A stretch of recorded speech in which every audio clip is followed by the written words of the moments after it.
ኦኬ ከድር ትቀጥል። ሰላዋት እናወርዳለን። ሰላት ላይ መጨረሻው ሩኩ ላይ መጨረሻ አታያት ላይ ኦኬ ምንድነው የምትሉት? አታያቱ ሱሊላሂ ወሰላዋት ወጠይባት ወሰላም አለይከ አዩሃ ነብዩ ወራህመቱላሂ ምን ማለት ነው? ሰላዋት እናወርዳለን ምን ማለት ነው? ቁርአን ውስጥ የለም ልትል ነው? እንደሌለማ አንተም ታውቀዋለህ። እኔ የሌለ ነገር እንደሆነ አውቃለሁኝ። ታውቃለህ አልልህም። ትርጉሙን ብቻ ንገረኝ። ትርጉሙን ብቻ ንገረኝ። በቃ ሰላዋት ማውረድ ነው እርሳቸው ላይ እና ኢብራሂም ላይ እኮ ምን ማለት ነው? ሲተረጎም አንዴ ላውራ ከይቅርታ ጋር እያወራ ነው። ቆይ ሰው እያወራ ነው። ኦኬ እሱ ያለውን ተርጉሚልን። እሺ ነው ልተረጉምልህ አይደለም። ያው ካልተረጎምሽ ማለት አይደለም። የሆነ ነገር ልነግርህ ነው። ጠይቆማል። ቆይ ካሊድ ተርጉምልን። ቅድሚያ ተራ የሚባል ነገር አለ። አሊያም ተርጉሚልን የሱ ከድር የጀመርከውን ጨርስ።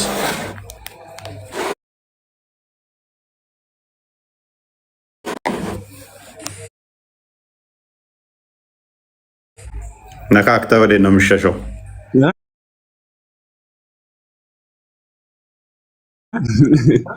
ቁርአን ላይ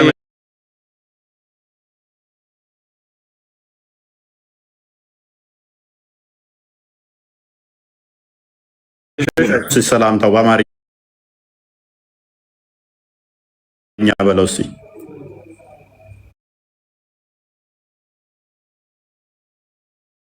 በቃ በእርሳቸው ላይ ሰላምና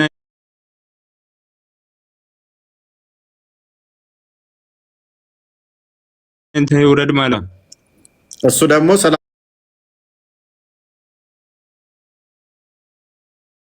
በእናንተም ላይ ይሁን ብሎ ይመልስልሃል።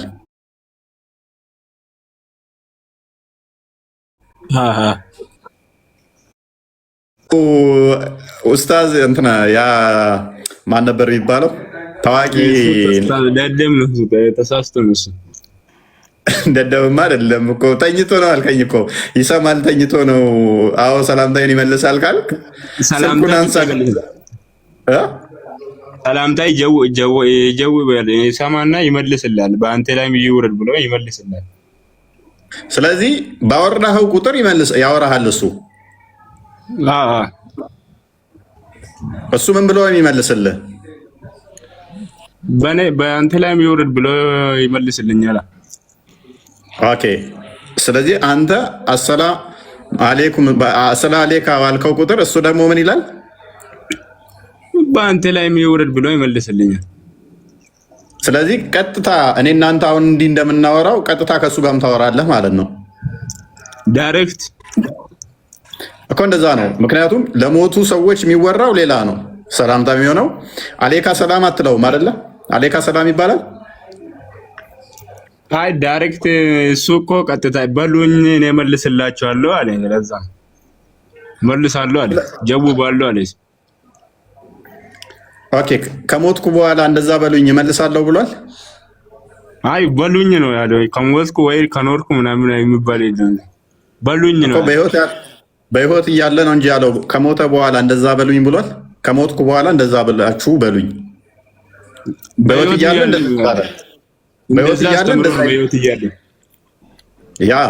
እያለ እንደዛ ብሏል ትሉት ነበር ይባል ነበረ። ከሞተ በኋላ ግን እንደዛ እንዲባል አንተ ሰላም ነህ። ይሄ ቀጥታ በህይወት ካለ ሰው ጋር የሚሰጥ ሜይ ቢ ግልጽ ለማድረግ ያህል አረብኛው ለማይገባችሁ ወይም እያለ ያለው ግልጽ ላልሆነላችሁ በህይወት ያለን ሰው ሰላም የምትሉት አይነት ሰላምታ ነው። ይሄ ቀጥታ አንተ ሰላም ነህ እንደምትባባሉት ቀጥታ ዳይሬክት ስፒች የሆነ እንትን አይደለም። አንተ ሰላም ነህ እንዴት ነህ እንደሚባባል ማለት ነው። እንደዛ አይነት ሰላምታ ምንድነው መሰለው? እፎይ ለምሳሌ ቁርአን ያፈዘ ሰው ወይ ደግሞ ቁርአን ያፈዘ ያው ብዙም አይደለም እያሉ ግን 99ን ያላ ስም ያፈዘ ሰው አፈራ ይበላም ወዳው እኮ ትቀሰቀሳለህ። ማረብኩ ብለህ ትጠየቃለህ። ወዳው ቀብር ትገባለህ። ወዳው እኮ ነው የምትንቀሳቀሰው። በዛው አፈራተውንም እኮ ትነሳለህ ነው። የምትነሳው በቂያማ ቀን ነው። አሁን ወዳው ቀብር ገብተህ የሰው እግር ወዳው እንደዞረ ማለት ነው። ከዛ መላኢካ ይመጣል። ሁለት መላኢካ የቀብር ጥያቄ ይጠይቃሉ። አዎ ናኪርና ሙንከር ይመጡና ጥያቄ ማን ረቡከ ይለዋል ነው። ማን ዲኑክ፣ ማን ነብዩክ፣ ምንድን ነው ሃይማኖት፣ ማን ነው ነብይክ ብሎ ይጠይቋል። ከዛ በትክክል ከመለስክ ካላወቅ ላድሪ ትላለህ፣ አላቅም። ግን ካወቅ የጅነት መስኮት ይከፈትልሃል። በቃ ስለዚህ ሙት አትሆንም፣ ነፍስ ትመለሳለች። ልክ እንደ መሐመድ ትሆናለህ ማለት ነው። አዎ አንተ ወይ እየተቀጣ እስከ ፍርድ ቀን ድረስ። እሺ መልካም ተስማማው። እሺ መሐመድ ያለው አሁን መቃብር ውስጥ ነው አይደለ? መዲና የ1 ቢሊየን በላይ ሙስሊም አለ። ሁሉም ሰለዋት ባወረዱበት ቁጥር ይመልሳል ምላሽ አይደለ? አዎ። ስለዚህ ስጋውም አልበሰበሰም፣ አጥንቱም አልፈረሰም። ኖርማል እንደነበረ ሰላም ስትሉት ሰላም ናችሁ እንዳለ እያለ ነው። የእንትን የአንቢያዎች የረሱሎች እኮ ስጋ አይበሰብስም፣ አይበላም፣ አፈር አይበላም። ስለዚህ እንደዚህ ሁሉ እንደዚህ የሚያደርጉ ከሆነ የአላህንም 99 ስሞች እንትን ያሉ ያፈዘ ሰው አይበላውም። ማይበላው ከሆነ ነቢያቶች ያላ ስም ስላለበት አይበላም። ከድር ይህ ነገር ፌክ እንደሆነ በቀላሉ ተረዳው። አንተ ራስህ የሆነ ሰንበዲን ቁርአን አሳፍዝና አንተ አክቹዋሊ እድሜ ትንሽ ከፍ ያለ ሰው ሊሞት ይችላል ብለህ የምታስበውን ከዛ ሲሞት እንደምንም ብለህ የሚቀበርበት ቦታ ከወር በኋላ ሂድና ይኸው በስብሶ ተልቶ ነው የምታገኘው። እውነት ቢሆን ኖሮ ልንገርህ፣ እውነት ቢሆን ኖሮ ቁርአንን ያፈዙ ማይበሉ ነቢያቶች ማይበሉ ቢሆኑ ኖሮ በቀላሉ ሬሳውን አሳይተው መሐመድ ሰላም ሲመልስ አሳይተው ያለምን ህዝብ ያለምንም ክርክር ያለምንም ጭቅጭቅ በማይክሮ ሰከንድ ውስጥ ሁሉንም እስላም አድርገው ይቀጥሉ ነበረ። ግን አያደርጉትም። ለምን? ውሸት ስለሆነ። የመሐመድ ሬሳ ወዲያውኑ ነበር የፈነዳዳውና የበሰበሰው የሚለው ግን አሁን አዲሱን እሱን ዳኢፍ አድርገውታል። በጊዜው ወዲያውኑ የሰውነቱ መነፋፋ ማባበጥ እንትን ሲጀምር ወዲያውኑ ተራርጦ የቀበሩት እና ሀዲሱን አሁን እሱን አይ ቲንክ ዳኢፍ አድርገውታል። በደንብ አስተውል። መሐመድ ሰላምታን ይመልስ ቢሆን ቁርአን ያፈዙ ሬሳቸው ማይበሰብስ ሰላምታን የሚመልሱ ቢሆን ነቢያቶች እንደዛ ከሆኑ ምንም መልፋት አያስጠብቅም። በቃ ምንም መጨቃጨቅ አያስፈልግም።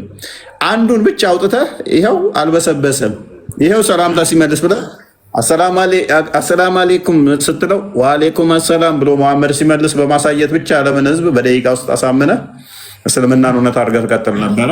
መቼም አይሆንም፣ ምኑም የለም፣ ውሸት ስለሆነ ነው። ኤኒዌይስ ግን ቀጥታ ሰላምታ እስቲል አሁንም በደንብ አስተውል። ቀጥታ ሰላምታ አምለኮ አይደለም እንዴ? ቀጥታውን አሰላሙ አለይከ አዩሀን ነብዩ የአንተ ነብይ የአላህ ነብይ ወይ ብዬ ይጀውባል። እሱ ይመልስልኛል ማለት ነው። ይጀውባል።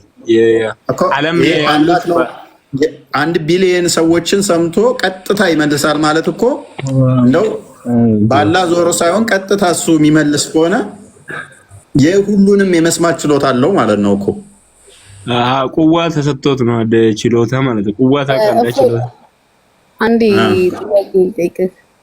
አሁን እምነትን ለማሳወቅ ነው የፈለግከው። አንተ ኢልም ከሚያውቁት ጋር ለምን አታወራም? እነዚህ አሁን የሚያወሩልህ ከድር አቅም እያልሽ ነው። ከዚህ በላይ ከድር ቢያቅ ኖሮ ይመልስልህ ነበር። አንተ አሁን ከአዋቂዎች ጋር ኢልምን የሚያውቁት ጋር አውራ እና ያሲን ኑሩ አሉ። ስንት ያው እየመለስኩ አይደለ እንዴ? እነሱ ጋር ሂድ አንተ። ያሲን ኑሩ ያውቃል እንዴ? አንተ አንድ ጥያቄ ልጠይቅ። ኢየሱስ ሞቶ ተነስቷል ይባላል መጽሐፍ ቅዱስ ላይ። ቆይ እኔን እንጨርስ መጀመሪያ። እንዴ የት ሄደ ነው? እሺ አንድ ጥያቄ ልጠይቅ። እፎይ ቤተክርስቲያን ሲገባ ለምን ይሳለማሉ? ለምን በሩን ይስሙታል? ተሳልሞ ለምን ይዘጋሉ? ጥያቄ መልስልኝ። መልስልሻለሁ። ኦኬ በዛው ግን አንቺም ተዘጋጂ። ለምንድን ነው ሰላት ስትሉ መሬቱ የምትስሙት? መሬት ላይ የምትጎነበሱ ለምንባል ገበስሽ አንዴ ከድር ይጨርስ። አየዛም ጥቁሩን ድንጋይ ለምን እንደሚስሙ ያን ሁሉ ብር ከፍለው ለምን እንደሚሄዱም ታስብበት። እኛ ጥቁር ድንጋይ አልሳምንም፣ ዚያራን ይሄድ ነው። ያ ረሱላችን አለይሂ ሰላቱ ሰላም የተቀበረበት ነው። ዚያራን ይሄድ ነው። ይሄን ሁሉ ህዝብ ሳይሆን ማስገባት ሳይሆን ኢልም አዋቂዎች ጋር ለምን ተከራክረክ አታወራም አንተ? ቆይ ሙይት አድርግ ምንም አታውቅም። ይሳማል እንትና ራሱ ስመዋል ሰሃባ ትልቁ ኩለፋው እንትን ስመዋል ይሳማል። ግን ያላ ምልክተኛ እየሳመ ባላይ ኑሮ አልስምም ብሎ ስሞታል። ሱናን አናሳይ 1929 አላነበበችም ማለት ነው። ኃጢአቷን ይቀር እንዲልላት ነው አመስመው። ይሄንን ለመሳም እንዲህ የሚታገሉትን አታይም እንዴ ሲባሉ ሴቶች አሁን ፔሬድ ይቀቡት ነበር ድሮ። ኤኔስ ይበቃል። ክርስቲያን ቪዲዮ ነው እንበለው። ወደ ቶፒክ መልሰው ጨረስን። ኦኬ ቆይ አልጨረስንም። ቀጥታ ሰላምታ ይመልሳል። ተስማምተናል እዚህ ላይ አይደለ? መልሳለሁ። ስለዚህ ቀጥታ የሚመልስ ከሆነ ሙሐመድ አልሞተም ማለት ይቻላል። ያው እኔ ራሱ ያላስ 99 ስም ካፈስኩ አልበሰብስም እያልኩ እኮ ነው። ይሄ ተረት ነው በእናትህ። ይሄ ወዳጆቼ እና ግራ የገባኝ ግን አንዴ ቆይ ከድር ከጀርባ አከርካሪ አጥንት ውጭ ሌላ ሁሉ ይበሰብሳል ብሎ መሐመድ ተናግሯል። እሱንስ እንዴት ታደርገዋለህ? እነሱ ያላፈዙት ናቸው። መጨረሻ ላይ እንትን ዘንብበትና እነሱ የጀርባ አጥንት ትንሽ እያለች የማትበሰብሰው ማለት ነው። ግን እነሱ ያላፈዙ ናቸው ማለት ነው። መቃብር ውስጥ በህይወት ናቸው ያሉት፣ አልበሰበሱም። ያፈዙ አይ ያፈዙማ የጀነት መስኮት ተከፍቶላቸው ፋያሉ ነው መቃብር ውስጥ ማለት ነው። አዎ ቀላል እኮ ነው። እስልምና እውነት ነው ውሸት ነው የሚል አንድ ጎሬ ቆፈሩና ቁርአንን ያፈዘ በስብሶ ካገኛችሁት አጥንት ሆኖ ዱቄት ሆኖ ካገኛችሁት እስልምና ውሸት ይሆናል። አለቀ። ግን እውነት የሚበሰብሰው በስጋ ነው። ሙሐመድ በስጋ ይበሰብሳል? ኖ መሐመድማ ለዓለም ጠቅላላ ህዝብ የተላከ ነብይ ነው። ሌሎቹስ ይበሰብሳሉ? ሌሎቹ ማለት ነቢያቶች እንደዚህ አይደል? ነቢያቶች መልእክተኞች ሌሎቹ መልእክተኞች እኮ ለዓለም ሳይሆን እንደዚህ አይነት ሀገር ሂዱ፣ ፍልስጤም ከሆነ ለፍልስጤም ህዝብ ነው የተላኩት። ነብያችን ግን ለሙሉ ለዓለም ህዝብ ነው የተላኩት። ነገር የለውም። ይበሰብሳሉ ወይ ስጋቸው? ይኸውልህ ቁርአን ያፈሰ ሰው አንደኛ ነገር ይኸውልህ አፈር አትበለውም ይባላል። ታውቃለህ? በቃ እኔ ምን አልኩ ታዲያ? ምን የተለየ ነገር ተናገርቻው? ይኸውልህ አንተ ምን አልክ መሰለህ? ሰው እንደሞተ ይቀሰቀሳል። ከዛ በኋላ አልክ የሰው ልጅ የሚቀሰቀሰው አይቀሰቀስም። ይኸውልህ እንደሞተ የቂያማ ቀን ነው እንዳለ ሙሉ አንድ ላይ ነው ህዝቡ የሚቀሰቀሰው። አቦ የቀብር ጥያቄ አይጠየቅም ተቀስቅሶ? የቀብር ጥያቄ ተቀስቅሶ አይደለም ሲጀመር ቀበሩ እና ከሞተ እንዴት ነው ሳይቀሰቀስ የምትጠይቀው? እስቲ ስማኝ አንዴ። ይኸውልህ እሺ አፈር ያለብሱሃል ቤተሰቦች እንደሄዱ እና የቀብር ጥያቄ ትጠየቃለህ። እንዴት ሳልነሳ ነው የሚጠየቀው? ይኸውልህ ሳትነሳ ታዲያ ተኝተህ አትጠየቅም እኮ። አማ የዛኑ ሰዓት ቂያማ አትቆምም። ይኸውልህ አባቴ ስማኝ አይደለም የመቃብር ጥያቄ ሲጠየቅ እንዴት ነው? ተቀስቅሽ አይደለ እንዴ? መቀስቀስ ማለት ይኸውልህ የቂያማ ጊዜ ነው የምትቀሰቀሰው። ይኸውልህ ትሞታለህ። ጆሮ አይሞትም። አንደኛ ነገር ጆሮ ያዳምጣል የምትጠየቀው ነገር በሙሉ። የለም የሌላት እንደዚህ የሚባል የለም። እሺ አንተ የምታውቀው ምንድነው? ንገረኝ እስቲ ልወቅ። ልክ መቃብር ውስጥ እንዳስገቡኝ የሰው እግር ወዳው እንደዞረም መላእክት ይመጣና ይጠይቀኛል። እሺ ምን ይጠይቀሃል? ማን ረቡክ ማን ዲኑክ? ጥያቄ አትጠየቅም አንቺ? ትጠየቃለህ። ልክ ነህ። በቃ ሳይሽ እና ጆሮ ብቻ ነው እንደሚጠየቀው። በጆሮ መልስለት። ጆሮ አይደለም ትጠይቀኝ፣ በጆሮ ነው የምመልስለት። ስማ ይኸውልህ አትጥመም፣ የጠማማ መልስ አትመልስ። ትጠየቃለህ። እሺ ጆሮክ ብቻ ነው የማይሞተው? በጆሮ ያወራል እንዴ? በጆሮ ነው የምትሰማው። በጆሮ ሳትሰማ ነው እንዴ የምትመልሰው?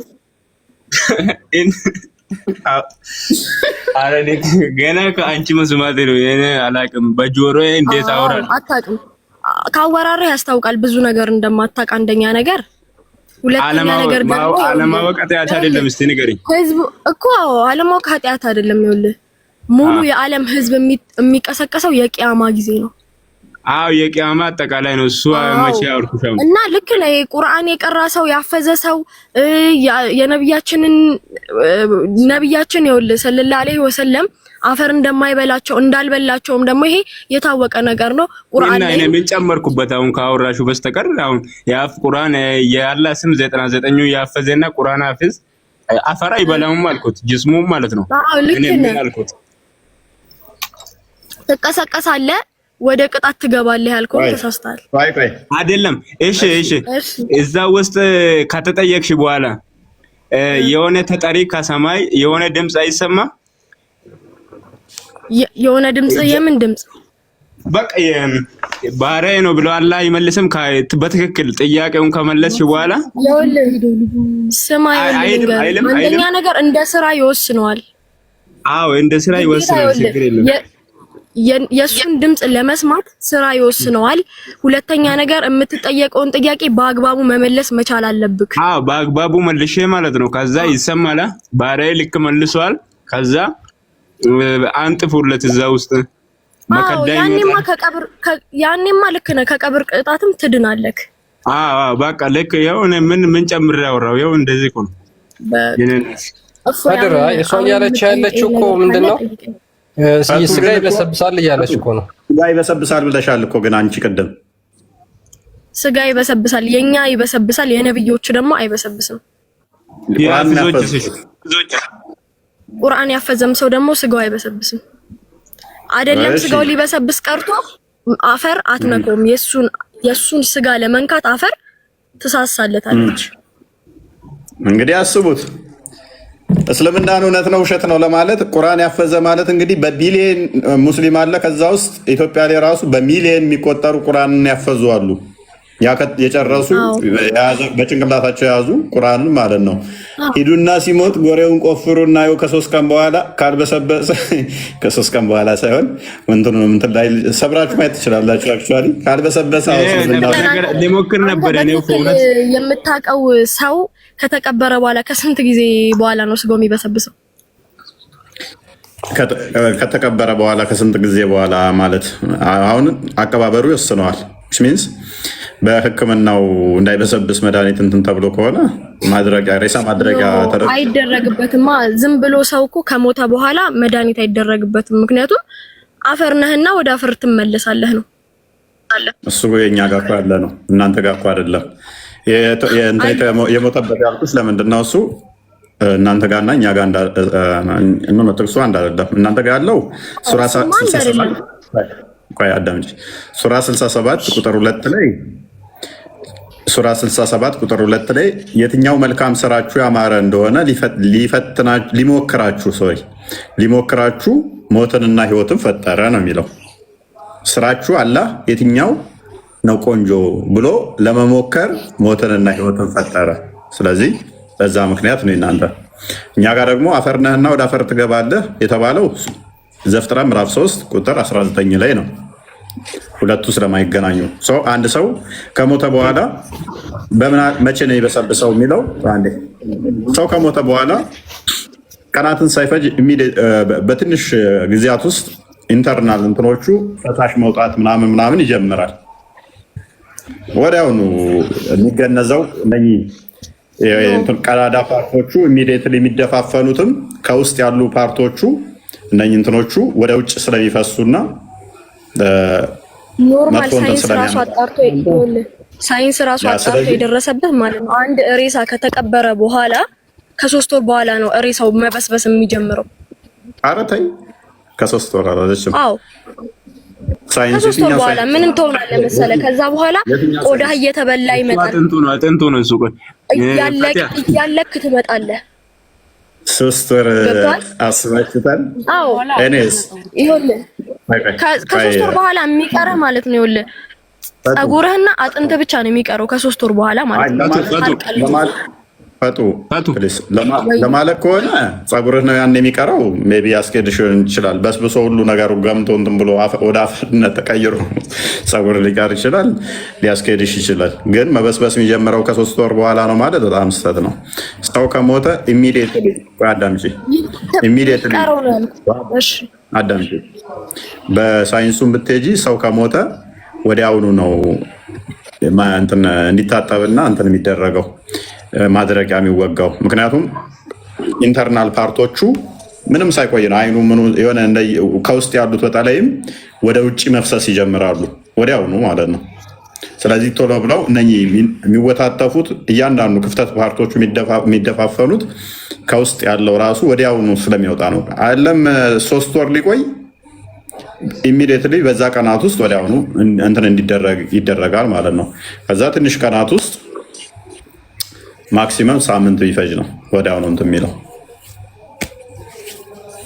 ፈቱ የሚፈነዳዳውና የሚያልቀው። ፈቱ አንዴ ቆይ፣ የሆነ ጥያቄ አለኝ ፈቱ። እሺ ጠይቀኝ፣ እየሰማሁህ ነው። እሺ ነክርና ሙንከራውን ጥያቄ ሲጠይቁም ቀብር ውስጥ የቀብር ቅጣት ማለት ነው በጆሮ ብቻ ነው የምናወራቸው? ኖ በጆሮ ማውራት ሳይሆን ጆሮክ ይሰማል፣ እሺ አፍህ ይመልሳል፣ አንደበትህ ደግሞ ይረዳል። ስለዚህ ቆይ እኔ ያልገባኝ ፈቱ ጆሮሽ የሚሰማ አንደበትሽ የሚረዳ የምትመልሽ ከሆነ መቃብር ውስጥ ቦታ ነው አይቀየርሽው። ሞት እኮ አይደለም ይሄ። ይኸውልህ ቦታ መቀየር ሳይሆን ማለት ነው ጥያቄ ትጠየቃለህ። ጥያቄ በምትጠየቅበት ሰዓት ደግሞ አላህ ነፍስህን ይመልስልሃል። ጥያቄ ትጠየቃለህ። ከዛ በኋላ ጥያቄህን ከጨረስክ በኋላ ቀብር ቅጣት ነው የምትገባው ቀጥታ ማለት ነው። አየሽ ከድር ቅድም ያለሽ ይሄንን ነበር። ይነሳል ያለው ነፍሱ ይመለስለትና ከዛ ሁለቱ ተጋጥሞ ጥያቄ ይጠየቃል ማለት ነው። ኤኒዌይስ የኔ ፖይንት እዚህ ጋር አሁን ምንድነው ጥያቄውን ከጨረሰ በኋላ የኛው ሰው የሚቀጣው ነፍሱ እንደገና ተመልሳ ትለየዋለች። ይኸውልህ የቂያማ ቀን ነው ቅጣቱን የሚቀበለው እኮ አይደለም። ጥያቄውን ተጠየቀ። ይኸውልህ ስጋው ነፍሱን ያስጨንቃታል። ገብቶሃል? ጥያቄ ጠይቃታል። ምድር ላይ ሲሰራው የነበረውን ነገር በትክክል ካልመለሰ ያኔ የቀብር ቅጣቱ ይጀምርለታል ማለት ነው። ኦኬ ምን አይነት ጥያቄ ይጠየቃል መሰለህ? ጥያቄውን ለጊዜው እሺ እንያዘው። ምክንያቱም ብዙ አይነት ጥያቄ ስላለ የመቃብር ቅጣት ራሱን የቻለ ሽንት ልብሳቸውንም ከነካ ስለሚያስቀጣ ማለት ነው። እሱን ለጊዜው እንያዘውና በደንብ አያስቀጣም። ያስቀጣል። ሲነካ ነጃሳ ነህ።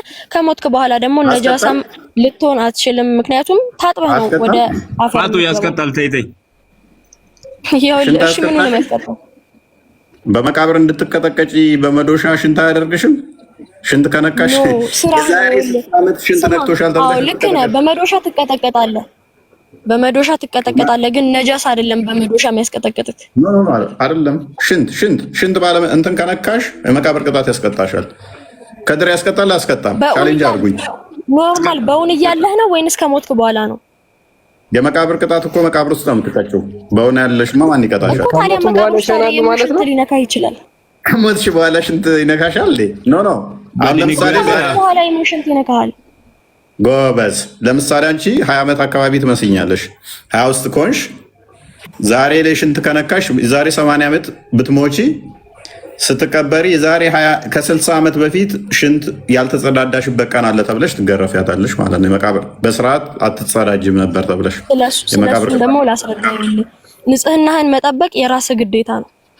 እሱ ሌላ ጉዳይ ነው።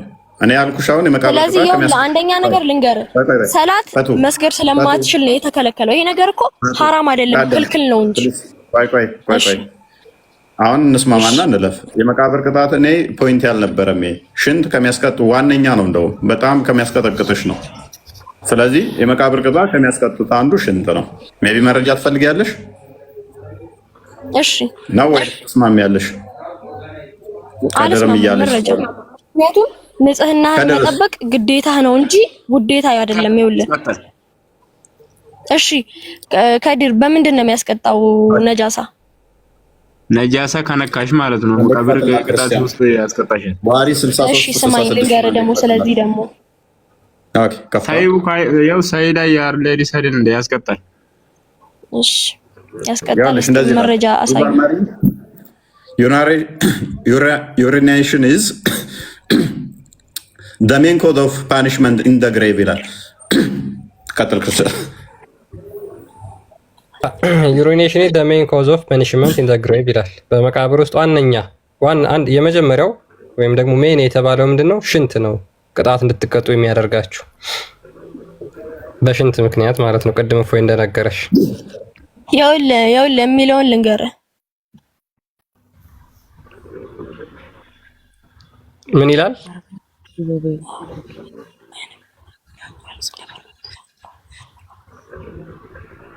ይኸውልህ ወልቀብር አልኸሰር እስቲ አንዴ ዙም አድርግልኝ። ወልቀብር አልኸሰር አዛቢ አልቀብሪ ወላ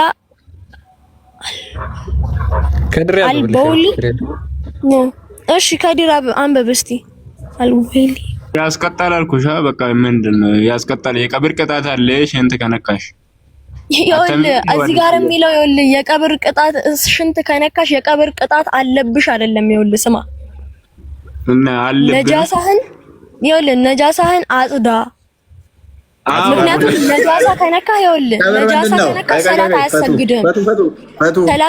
ካልሰገድክ ደግሞ በሰላት ባለመስገድ ትቀጣለህ። እሱ ቁርአን ላይ ያለ ነው። እሱ እዚህ ጋር አይደለም። ሰላት ካሳለ እኮ ታዲያ ቁርአን ላይ ባለ ነገር ነው። ሙስሊም እስከሆንክ ድረስ ደግሞ ቁርአን ላይ ባለ ነገር ነው ማውራት ያለብህ። ፈቱ ወልቀብር ማለት ምን ማለት ነው? ወልቀብር ማለት ቀብር ማለት ነው።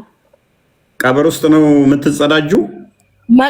ኖ ቀብር ውስጥ ነው የምትጸዳጁ። ይኸውልህ አይደለም በውን ካለ ይኸውልህ በውን እያለ ወይ ተርጉም ይወስራል። በአካል እያለ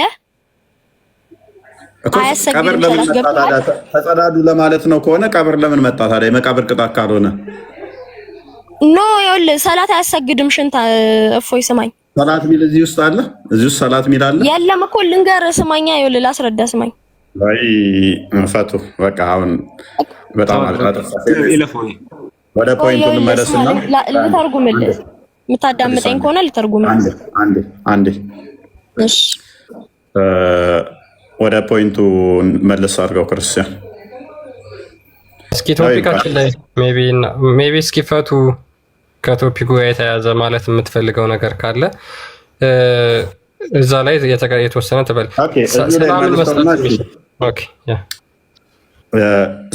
ሰላም ለሙሐመድ ትይዋለሽ አይደለ? ፈቱ ሰላምታም ይመልስልሻል። ቀጥታ በህይወት እንዳለ ሰው ነው የምታወሪው ነው ወይንስ እንደሞተ ሰው ነው የምታወሪው? ኖ ነብይ አልሞተም። ስለዚህ ይኸውልህ አሰላሙ አለይኩም ያ ነብይ ስትለው ኮንታክት ይደርስለታል፣ ሰላዋት ያወርዳል። አንተም ላይ ሰላም ባንቺም ላይ ይሁን ብሎ ሰላዋት ያወርድልሃል። ስለዚህ እንደሞተ አይነት ሰው ሳይሆን ሰላም የምትይው በህይወት እንዳለ ሰው ነው ሰላም የምትይው ማለት ነው። በህይወት አለ ብለሽ ነው ሰላም የምትይው። እሱም ደግሞ ይኸውልህ ግዴታ ሁሏም ነፍስ ሞትን ትቀምሳለች ቀማሽ ናት ስለተባለ እንጂ ነብያችን አልሞተም። ገብቷል አይደል? የሚለውስ አንተ ሟች ነህ የሚለውስ የቁርአን ምዕራፍ አንቀጽ ምን ታደርጊዋለሽ? ያ እኮ አልኩህ እኮ ሁሏም ነፍስ ሞትን ቀማሽ ናት። ነብያችንም ይኸውልህ ሞተዋል። እንደዛ ተባለ እንጂ ቤት ነው የቀየረው። ኖ ምንም የተቀየረ ነገር የለም። ቀጥታ ተጽፎ ተተርጉሞና እየተረዳህ ነው ቁርአን እንዳለ ተተንትኖ እንጂ ሚስጥር ነው ይሄ ነገር እንዲህ አይደለም የሚባል ነገር የለውም። አንድ ጥያቄ ብቻ ነቢያቶች ሁሉ አልሞቱም፣ መቃብር ውስጥ ነው ያሉት ማለት ነው። ሰላምታ ይመልሳሉ፣ ሬሳቸውም አይበላም። ሬሳቸው አይበላም። መሐመድ አልሞተም። ምክንያቱም ከሌሎቹ ነብይ የሚለየውን ነገር መሐመድ ልንገርክ፣ መሐመድ የተለየ ነው። አዎ ሙሐመድ አልሞተም፣ ሌሎቹ ሞተዋል። ስለዚህ መቃብር አፍናችሁ ዳላ መቃብር አፍናችሁ በእናትሽ ሁሉም አንቢያ ያልሞቱም ሁሉም አልሞቱም። አንቺ ምን ሆነሽ ነው? ኖ ስማኝ ልንገር። አይ አይደለም፣ ሁሉም አንቢያ የሆኑ ረሱል ሁሉም አልሞቱም። አንቢያዎች እንደዚህ ብሏል። ደግሞ ሙሐመድ እንዲህ ብሏል፣ እኔ ከሙሳ አልበልጥም ብሏል። ከዮና ደግሞ እንዳታስበልጡኝ፣ ዮና ከሁሉም ይበልጣል ነው እንደዛ ብሏል። ማስረጃ ይሁን፣ ችግር የለውም። ቆይ በደንብ አስተውይ። ያለበትን ማስረጃ አዳንጪ። እንደዛ ካልንሽ ምን ያንሳል ብለሽ ታምኛለሽ? በደንብ አስተውይ። ሁሉም ሞተዋል። አይ አንዴ ሁሉም ሞተዋል፣ ሙሐመድ እና ያልሞተው ብለሽናል አለ ለሙሳ ማለት ነው። ለዮነች ሀገር ላይ ላለች ህዝብ ነው የተላከው። ሙሐመድ ደግሞ ለጠቅላላ ለዓለም ህዝብ ነው የተላከው። እሱን ታዩ። ቆይ ለመፈክሩን ታዩና ሙሐመድም ለመካና ለዙሪያው ያለ ነው የተላከው። እሱን ለጊዜው እንያዘውና ፖይንታችን ስላልሆነ ፈቱ አይደለም፣ ለሙሉ ለዓለም ህዝብ ነው እንትን ያለው። ፈቱ ከአረብኛ ውጭ አማርኛ ይችላል ሙሐመድ? ያው ማስረጃ ልንገርሽ፣ ስለሱም ደግሞ ማስረጃውን ላቅርብልህ። ወይ አንቺ የምትጠቅሽውን ስለማውቀው ታዩ። አማርኛ ይችላል ሙሐመድ?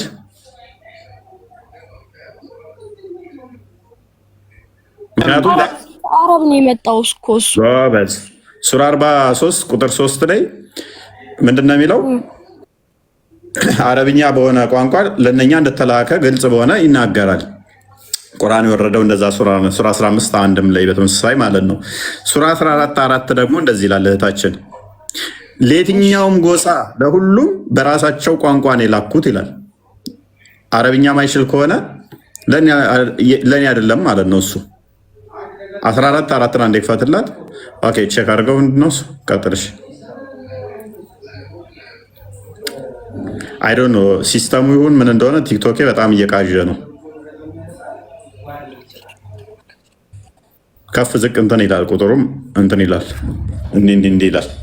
ኤኒዌይስ ከመልእክተኛ ማናቸውንም ለእነርሱ ያብራራላቸው ዘንድ በወገኖቻቸው ቋንቋ እንጂ በሌላ አላክንም ይላል። ሙሐመድ የኛ መልእክተኛ ከሆነ እኔ አማርኛ ነው የሚችለው፣ በአማርኛ ነው የተላከው ሙሐመድ? ለዓለም እኮ ነው የተላከው አልኩ። በዓለም ቋንቋ ነው የተላከው። አንብቢ እስኪ ይሄንን። በዓለም ቋንቋ ነው ብላናለች። ቁርአን ደግሞ ግልጽ በአረብኛ ነው ይላል።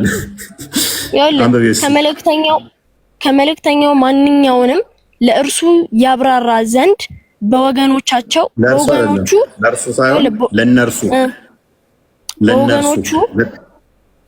በወገኖቻቸው በወገኖቻቸው ቋንቋ እንጂ በሌላ አላክ ነው። አላህም የሚሻውን ያጠማል፣ የሚሻውን ያቀናል። እርሱ አላክ ነው ሳይሆን አንቺ እኮ ለሙሐመድ አድርገሽ እያወራሽ ነው ፈቱ። ይሄ አይደለም ለሌሎቹ ነው። እሺ ስለ ሌሎቹ ነቢያት ነው የሚያወራው። አላክ ነው የሚለውን ወደ ሙሐመድ እያስጠጋሽው ነው። በወገኖቹ ቋንቋ እንጂ አላክንም አለ። ይሄ ስለማን ነው የሚያወራው? አልገባትም፣ አልተረዳችሁም እፎይ። ለዛ ነው መልእክተኛው ማንኛውንም ለእርሱ ያብራራ ዘንድ ወገኖቻቸው ቋንቋ እንጂ በሌላ አላክ ነው። አላህ የሚሻውን ያጠማል፣ የሚሻውን ያቀናል። እርሱ ልክ እኮ ነው እዚህ ጋር የተጻፈው ታዲያ። ስለዚህ ሙሐመድ በአማርኛ ነው የተላከው ወይ ጉዴ! በዓለም ይኸውልህ፣ ለዓለም ነው የተላከው። በዓለም ቋንቋ ነው አይልማ። የዓለም ቋንቋ አረብኛ እኮ አይደለም፣ አማርኛ አለ፣ እንግሊዘኛ አለ፣ የተለያየ። በደንብ አስተውይ ፈቱ። ክፍሉ ምን እንደሚል ታውቂያለሽ? ከመልእክተኛ ከተባለ ሙሐመድ ከመልእክተኞች አንዱ ነው አይደለ? ሙሐመድ ከመልእክተኞች አንዱ ነው አይደለ? ብዙ መልእክተኞች አሉ በእስልምና። አዎ ኦኬ። ከመልእክተኞች አንዱ ሙሐመድ ነው። ብዙ መልእክተኞች፣ ይሄ የተነገረው ለሙሐመድ ብቻ ሳይሆን ለሁሉም መልእክተኞች ሙሐመድን የሚያካትት ነብይ ነው ሙሐመድ።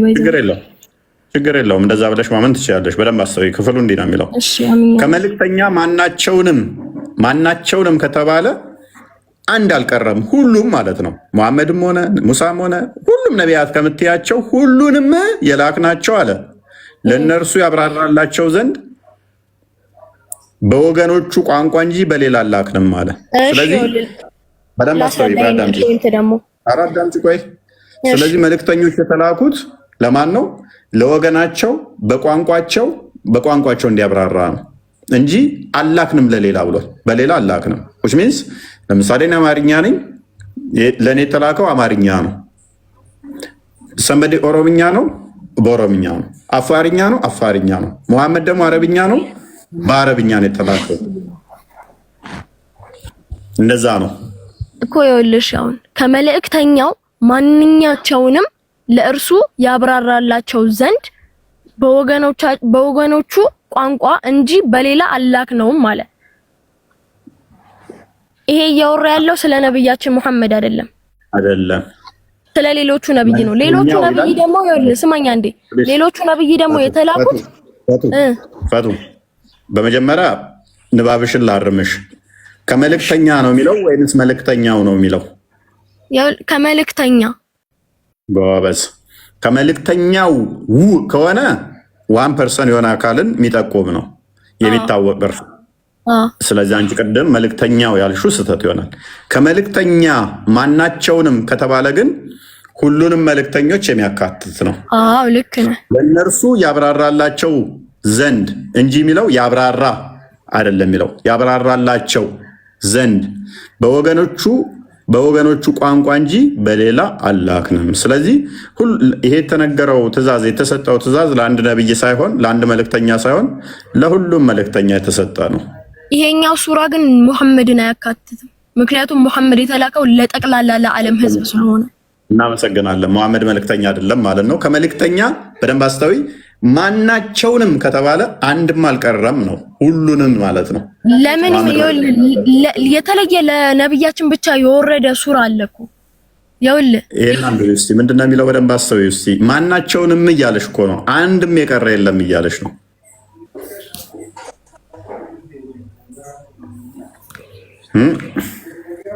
ሌላ ሞክሪ። አወጣም ይሄ ሙሐመድን አያካትትም። ይኸውልሽ አንዴ በቃ ግልጽ ላድርግልሽ። በቃ ሙሐመድ ለሌሎቹ እንዳለ በቋንቋቸው መልእክተኛ ነብይ ተልኮላቸዋል። የቀሩት አረቦች ነበሩ። ከሙሐመድ በፊት ለአረቦች የተላከ መልእክተኛ ነብይ አልነበረ። ስለዚህ አላህ ለሙሐመድ አረብኛ መጽሐፍ ሰጠና በአረብና አካባቢዋ ያሉትን ሰዎች እንዲያስፈራራበት ግልጽ የሆነ አረብኛ መጽሐፍ ሰጠ ነው ብሎ ቁርአን ይናገራል። በአረብና አካባቢዋ ያሉትን ማለት ነው። ሱራ 692 ይናገራል። ሜቢ ላሳይሽ አንዴ። አይ ቲንክ ሱራ 692 ነው። ኦኬ ይሄው ምን ይላል መሰለሽ? የከተሞች እናት መካን እና በዙሪያዋ ያሉትን ሰዎች ልታስጠነቅቅ አወረድ ነው ይላል። ኢትዮጵያ በመካ ዙሪያ ነች እንዴ ያለችው? ፈቱ አሜሪካ በመካ ዙሪያ ነች? ህንድ በመካ ዙሪያ ነች? ቻይና በመካ ዙሪያ ነች? ስለዚህ ሙሐመድ አረብኛ ቋንቋ ያው እዚህ ጋር አሁንም ስለ ሙሐመድ አይደለም እየተወራ ያለው። ስለ ሙሐመድ አይደለም። መካ የተላከ ሌላ አለ እንዴ? ይኸውልህ ሙሐመድ የመጣው ከአረብ ነው። ሲቀጥል ደግሞ ለጠቅላላ ዓለም ነው። ሌሎቹ ግን ይኸውልህ ወደ ተላኩበት ነው። ይኸውልህ አንዳንድ ቦታ ነው የተላኩት። ያመነላቸው ያምንላቸዋል፣ የካደ ደግሞ የጠመመ ይጠማል ማለት ነው። ምን እያልሽ እንደሆነም አይደል ነው የገባሽ አልመሰለኝም። መልእክተኛ ለአረቦች የተላከ በመካ ዙሪያ ላይ የተላከ ሙሐመድ ብቻ የሙስሊሞች መጀመሪያ ነኝ ሲል ምን እያለ ነው እህታችን? የሙስሊሞች የመጀመሪያ ነኝ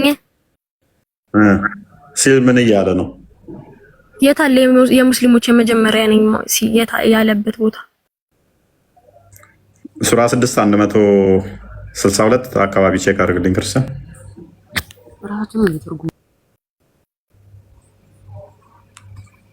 የመጀመሪያ አስተማሪ ነኝ እያለን የሙስሊሞች መጀመሪያ እንደሆን ታዘዝኩ ይላል። እዚህ ጋር ምን ትይዋለሽ?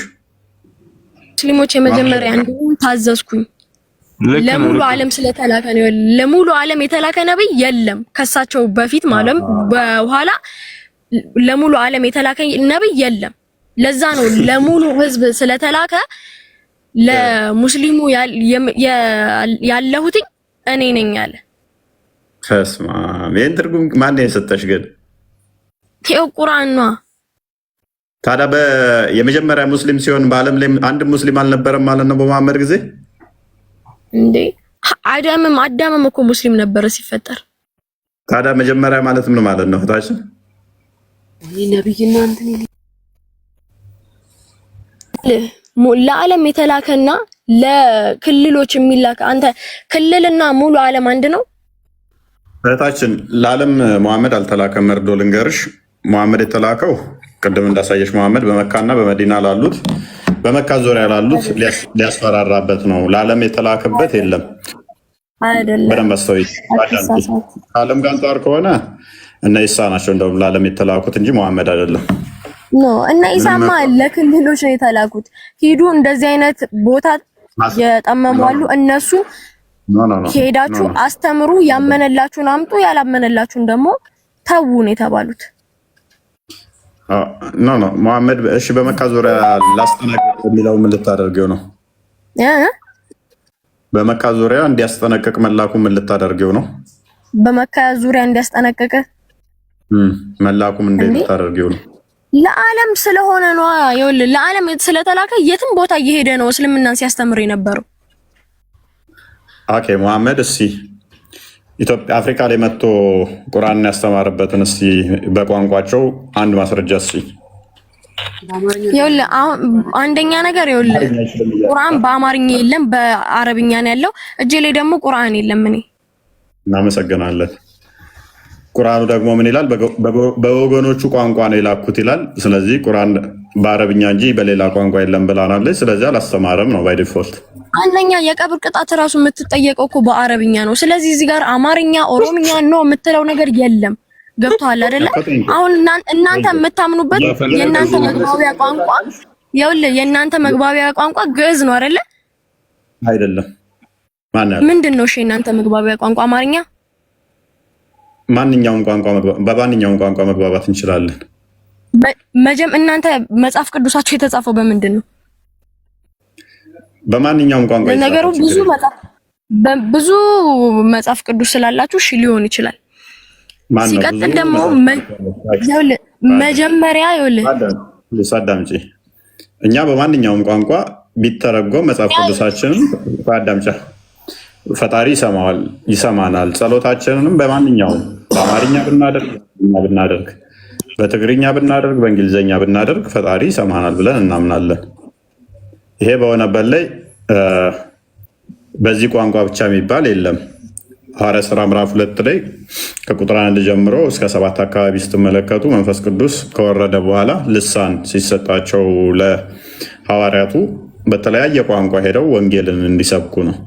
ስለዚህ እኛ ጋር በአንድ ቋንቋ ጥገኛ አይደለንም። በአማርኛም፣ በኦሮምኛም፣ በእንግሊዝኛም፣ በትግርኛም ከፈለግሽ አዲስ ቋንቋም ፍጠሪና እያልሽ ሴንስ ከሰጠሽ መፍጠር ከቻልሽ በዛም ብታመሰግኝ ፈጣሪ ይሰማል። በየትኛውም ቋንቋ ችግር የለውም። ስለዚህ የእኛ ፈጣሪ የግዴታ ጸሎት እንድናደርግ አረብኛ፣ ስናነብም አረብኛ፣ እያንዳንዱ መቃብር ስንጠየቅ አረብኛ፣ ገነት ለመግባት ደረጃችን ከፍ የሚለው በአረብኛ የሚባል ነገር የለም። ከቋንቋና ከብሔር የዋጀን አምላክ ስለሆነ በአንድ ቋንቋ በአንድ ባህል ላይ ጥገኛ አይደለም አምላካችን። ስለዚህ በየትኛውም ቋንቋ ይተረጎማል፣ ችግር የለውም። የቀብር ጥያቄ በአረብኛ ብቻ ነው ማለት ነው። በፈለከው ቋንቋ አንተ በምትችለው ቋንቋ ታረጋለህ። ዱዓን እኮ አይቻልም። አንድ ጥቅስ ብቻ ስጠኝ ይቻላል የሚል ቁርአን ላይ ተርጉሙት፣ ወይም ደግሞ እንዲተረጉሙ አላህ ቋንቋ የሰጠበትን እስቲ አንድ ጥቅስ ብቻ ስጠኝ። እንዲተረጉሙ ቋንቋ የሰጠበትን ይኸውልህ፣ ሰው በሚችለው ቋንቋ ይኸውልህ፣ በሚገባውና ለአላህ ማስረዳት በሚቀርበው ቋንቋ ነው ማስረዳትና ዱዓ ማድረግ የሚችለው።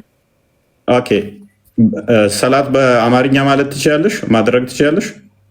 ኖ ይኸውልህ፣ ሰላት የተደረገለትና የተባለለት ነገር አለ። ትርጉሙንም ታውቀዋለህ። ሰላት ውጪ ጸሎቷን በአማርኛ ማለት አትችልም። ዱዓይም አይቻልም በአማርኛ። አንደኛ ነገር ይኸውልህ፣ ሰላት ጸሎት አይደለም፣ ስግደት ስትሰግጂ ሱረት አልፈቲሃ አቀሪም በቀላሉ ነው በአረብኛ የሚቀራው። እንግዲህ በአረብኛ ነው። ትቀሪዋለሽ አቀሪው ይቀራል።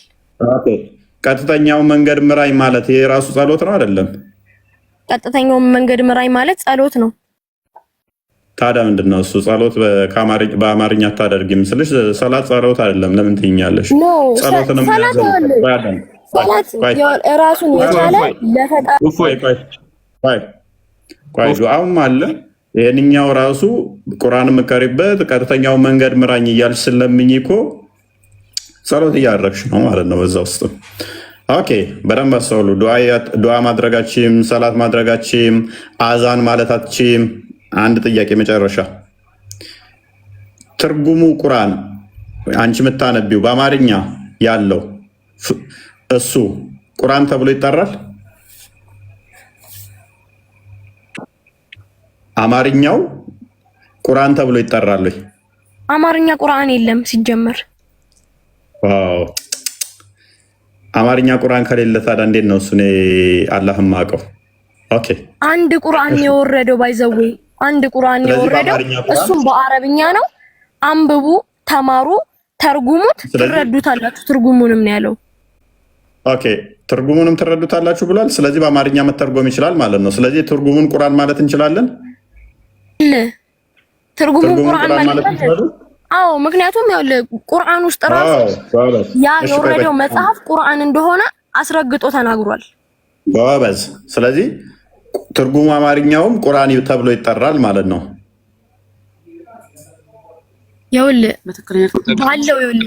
ያለው ሰው ሁሉ ማለት ነው በተረጎመው ነገር ይተረጉማል። በኦሮምኛም ከሆነ በኦሮምኛ ይተረጉማል።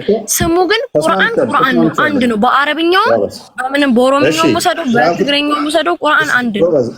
ጎበዝ። ፍጡር ነው ፍጡር አይደለም? እሺ ቁርአን ፍጡር ነው ፍጡር አይደለም? ይሄ እኮ ነፍስ ያለው ነገር አይደለም፣ መጽሐፍ እኮ ነው። የወረደ ነገር ነው እንጂ ፍጡር አይደለም ተብሎ ሲጀምር ሊጠየቅ አይችልም። ምንድነው?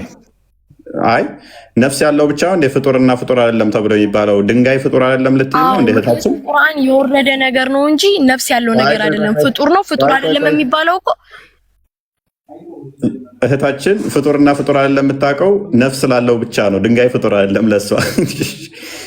ሳር ለምሳሌ የደረቀ ነገሮች ቅጠሎች ምናምን ፍጡር አይደሉም ለእህታችን።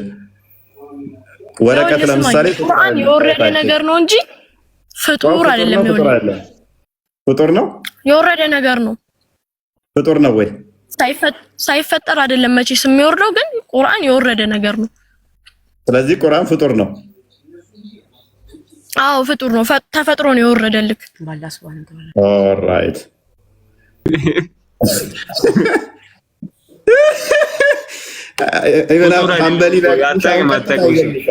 የአንበሊ መዛብ ቢያገኙ ቀጥታ የሚገሉሽ። አሁን ከእስልምና ወጥተሻል፣ ኢሚዲየትሊ ተውበት ባታደርጊ ትገዳያለሽ።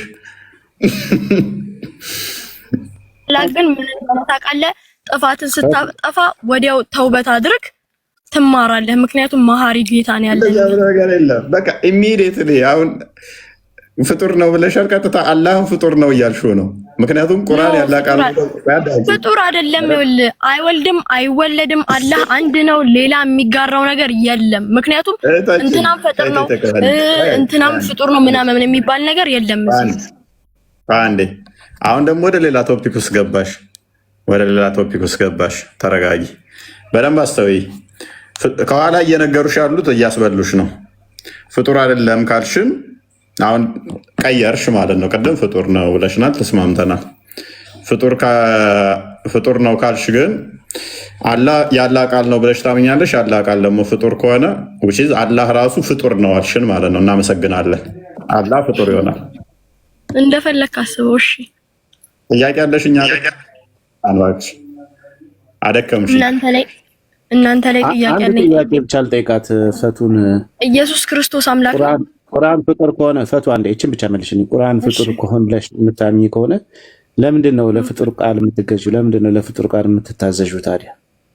የወረደ ነገር ነው። እኛን ለማስተማር የወረደ መጽሐፍ ነው እኮ። ፍጡር ነው አይደል? እሱ መጽሐፍ እንዴት ፍጡር ሊሆን ይችላል? የወረደ ነገር ነው። የወረደ ነው ስትይ የረከሰ ማለትሽ ነው? የወረደ ነገር ነው ስትይ አያ በእንደዚህ ነው የምትረዳው። ከሰማይ የወረደ ነገር ነው ማለት ርካሽ ነገር ነው ማለት አይደለም። እሺ ከሰማይ እሱ ስለዚህ ፍጡር አይደለም። ፈቱ አንዴ ቆይ፣ ፈቱ ፍጡር ነው አይደለም? አይባልም። አይባልም። አንደኛ መጽሐፍ ነው። እሺ ቅዱስ መጽሐፍ ነው። ከሰማይ የወረደ ነው። የወረደው ደግሞ እኛን ለማስተማር ነው። መጽሐፉ ላይ የተጻፈው የአላህ ቃል አይደለም ፈቱ ነው። እና የአላህ ቃል ፍጡር ነው ብለሽ ትመሰክሪያለሽ? ቃሉ የአላህ ቃል ፍጡር ነው? የአላህ ቃል ፍጡር አይደለም። ይኸውልህ የወረደው እኛን ለማስተማር ነው አንደኛ። ስለዚህ ፍጡር አይደለም። በጣም ጥሩ። አሁን ፍጡር አይደለም። መጽሐፉ የወረደ ነገር ነው። መጽሐፉ ሳይሆን በመጽሐፉ ላይ ያለውን የአላህ ቃል ነው የምንጠይቅሽ። መጽሐፉ ላይ ያለው ቃል ቁርአኑ የወረደ ቁርአን ነው። ለኛ ነው የወረደልን እኛ እንድንማር። ግን ፍጡር ነው የአላህ ቃል ነው። እዛ ላይ ያለው ፍጡር ነው። ግን የአላህ ቃል የተፈጠረ ነው። የአላህ ቃል ነው። አዎ፣ ግን ፍጡር አይደለም። የወረደ ነው። አለቀ። ፍጡር አይደለም። በቃ ጎበዝ። ፍጡር ካልሆነ ትክክል። አሁን ጥያቄን ጠይቃት። ፍጡር አይደለም ብላለች፣ አምናለች። ጎበዝ፣ አስተካክለሻል። አይ በቃኝ፣ እኔ ደከመኝ ብዙም ባልሆነ ደከመኝ። በቃ እኔ ጨርሻለሁ። ምን እንዳወራችሁም አልሰማኋችሁም። ባይዘይ ፍጡር አይደለም ማለች መጨረሻ ላይ። ለምን ለፍጡር ቃል ትታዘያለሽ? ፍጡርም ካለች እኮ ነው ችግር የለብኝም። ፍጡርም ካለ መፍቷ ነው። ፍጡር አይደለም። አሁን አቋም ካልተወያየ አስቸጋሪ ስለሆነ ብዙም የምታውቃቸው ነገሮች የሉም። ብዙ ነገሮች ነጥብ ጥላለች። ሱራ 662ንም 92 ለመሐመድ አይደለም ብላለች። ሱራ 14 እንስታለች። ብዙ ቦታ ላይ ነጥቦችን ትታለች እዚህ ጋር። ስለዚህ ብዙ ጥያቄ ካለች ጠይቂ ማለት ኢየሱስ ክርስቶስ አምላክ ነው? ፈጣሪያችሁ ነው? በሚገባ። መልካም። አምላክን እንዴት ሆኖ ተብሎ ይባላል እንዴ? ነው እግዚአብሔርስ? እግዚአብሔርስ እንዴት ሆኖ? ለምሳሌ አላህ አምላክ ነው ወይ ብዬ ብጠይቅሽ አዎ ነው መልስሻል። እንዴት ሆኖ ብዬ አልልሽም። አምላክ ነው አይደለ እኮ? እሺ፣ እግዚአብሔርም አምላክ ነው። ከዛ ኢየሱስ ክርስቶስም አምላክ ነው በሚገባ። እሺ አዳምጪ። እንደዚህ ብለን እናምናለን እኛ ኢየሱስ ክርስቶስ በስጋ የተገለጠ አምላክ ነው ብለን እናምናለን። አሁን እዚህ ጋር በደንብ አስተውይ። ያንቺን አሁን ቅድም የጠየቅንሽ ቁርአን ፍጡር ነው ያልሽው በደንብ ግልጽ ይሆንልሻል። አሁን ቁርአን በእናንተ ፍጡር ነው ተብሎ ስለማይታመን ማለት ነው። አራቱም መዛቦች በእናንተም ቁርአን ፍጡር ነው ብለው ያምኑ። በቂያማ ቀን ደግሞ በገረጣ ሰው ሆኖ ይመጣል ብለው ያምናሉ። ያላ ቃል ነው ብለው ነው የሚያምኑት። እኛ ጋር ግን ምን እናምናለን? ኢየሱስ ክርስቶስ የእግዚአብሔር ልጅ ነው። ያ ምን ብለን እናምናለን መሰለሽ? እኛ ኢየሱስ የእግዚአብሔር ልጅ ነው። አዎ። በስጋ የተገለጠ ነው። አዎ። የአብ ቃሉ ነው ብለን እናምናለን። በኩነት አስተምሮ አብ አባት ማለት ነው። ቃል አለው፣ ህይወት አለው ብለን እናምናለን። እንደኔና እንዳንቺ ድምፅ አይደለም ቃሉ፣ ቃል አለው። ቃሉን ምን ብለን እንጠራለን? ልጅ ብለን እንጠራለን። የአብ ቃልን በደንብ ሰዊ የእግዚአብሔር የአብ ቃልን ወልድ ወይንም ልጅ ብለን እንጠራለን። አንቺ ቁርአን ያልጸንሳን የወለደችው አዳምጪ፣ ቆይ አንዴ። አንቺ ቁርአንን ያላ ቃል ነው ብለሽ ታምኛለሽ አይደለ? ያላ ቃል ቁርአን ነው ብለሽ አንቺ ታምኛለሽ። እኔ ደግሞ የአብ ቃል ክርስቶስ ነው ኢየሱስ ነው ብዬ አምናለሁ። ያ የአብ ቃል የነበረው ስጋ ያልነበረው እንደኔና እንዳንቺ እጅ እግር እንደዚህ በአፍ ፊት አይን እንደዚህ የሚዳሰስ የሚነካ ያልነበረው ሁሉም ፈጠረ ቃሉ በደንብ አስተውይ። ሁሉን ከፈጠረ ሁሉን ካስገኘ በሁሉ የሞላ በሁሉ ያለው እርሱ ሁሉን ከፈጠረ በኋላ ማርያምን ራሷን ቃል ፈጠራትና ቃል አስገኛትና ከሷ ስጋና ደምን ነፍስን ተካፈለና ቃል በደንብ አስተውይ። ቃል እሷን ፈጥሮ ቃል እሷን አስገኝቶ የመለኮት ሙላት በስጋው ተገልጦ ከሷ ስጋና ደምን ተካፍሎ ቃል ስጋን ተዋህዶ ጸጋና እውነት ተሞልቶ ተገለጠ፣ ታየ። ስለዚህ ያ ኢየሱስ የምታዩ ያ ኢየሱስ ከማርያም የተወለደው ያ ኢየሱስ የማርያም ልጅ አስቀድሞ ቃል የነበረው ከማርያም ስጋና ደም ነፍስ ተካፈለና ከእርሷ ነሳና በስጋና በደም የተገለጠው አስቀድሞ የነበረው ቃል ነው። አስቀድሞ የነበረው ሁሉን የፈጠረው ሁሉን ያስገኘው ከማርያም ሲወለድ እሱ የምታዩ እንደኔና እንዳንቺ እጅ እግር ባት አለው። አዎ እንደኔና እንዳንቺ የባሪያውን መልክ ይዟል። የአብርሃምን ዘር ይዟል። የማርያም ልጅ ተብሏል። ነገር ግን በእርሱ ደግሞ ምን አለው? የመለኮት ሙላት አለው። በስጋ ውስጥ ምን አለ? መለኮት የተዋሃደው ነው። በደንብ አስቢ። ይሄ ብረት ነው ብለሽ አስቢ። ይሄ ብረት ነው። ይሄ ብረት በጣም ቢግል ምን ይሆናል? ጥቁር ነው አይደል? የሚታይሽ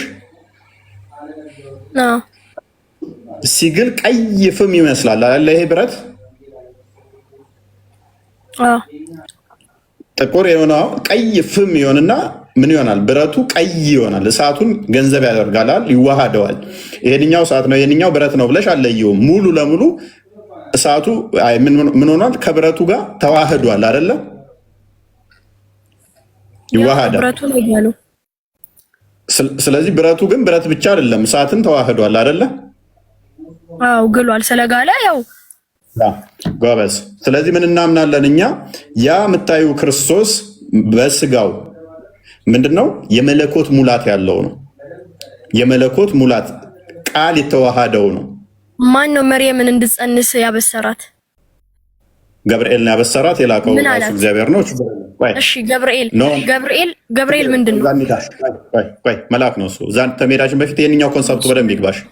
ስለዚህ ኢየሱስ የምታዩ ያ ፍጹም አምላክ ነው፣ ፍጹም ሰው ነው። ስለዚህ ያ በስጋ የተገለጠው አስቀድሞ ቃል የነበረው በስጋ ተገለጠ፣ ታየ፣ ተዳሰሰ፣ ተነካ ብለን እናምናለን። ስለዚህ ያ ክርስቶስ የምታዩ የሚነካው በስጋው መለኮት ሙላት ያለው ነው። ስለዚህ እንደኔና እናንቺ የባሪያ መልክ ይዟል። ወንድሞቼ ብሎ ጠርቶናል፣ ልጆቼ ብሎናል። መከራን ተቀብሏል። ትትናን፣ ፍቅርን ሊያስተምረን በስጋ እንደኔና እናንቺ ተገልጦ ታይቷል፣ ተዳሷል። ነገር ግን ወንድሞቼ ብሎ የጠራችሁ ያ ምክንያቱም በደንብ አስተውይ፣ ልጆቼም ብሎናል፣ ልጆቼም ብሎናል፣ ወንድሞቼም ብሏቸዋል። ከዛ አዳም ጅብሪል ሲያበስራት ማርያምን ምን አላት? ቆይ ተረጋጊ። ከዛም በላይ የመለኮታዊ እንትኑን ሼር አድርጎናል፣ ወላ ክብሩን ሰጥቶናል፣ እዚህ ድረስ ወዶናል። እናንተ ጋር እኮ ሰጣችሁ ወዷችኋል። ግን ጅብሪል ሲያበስራት ገብርኤል ሲያበስራት ለመርያም ምን ብሎ አበሰራት? እኮ አዳምጪ፣ ቆይ በደንብ አስተውሉ። እኛ ጋር እግዚአብሔር በምን ያህል መጠን እንዳከበረ የምታዩት አይደለም። እንደዚህ የእሱን መልክ ሰጥቶ ነው የፈጠረን፣ ወላ የገዥነት ክብር ሰጥቶን በመልኩ የፈጠረን የሰራንን፣ የሚጸየፈን የሚንቀን አይደለም።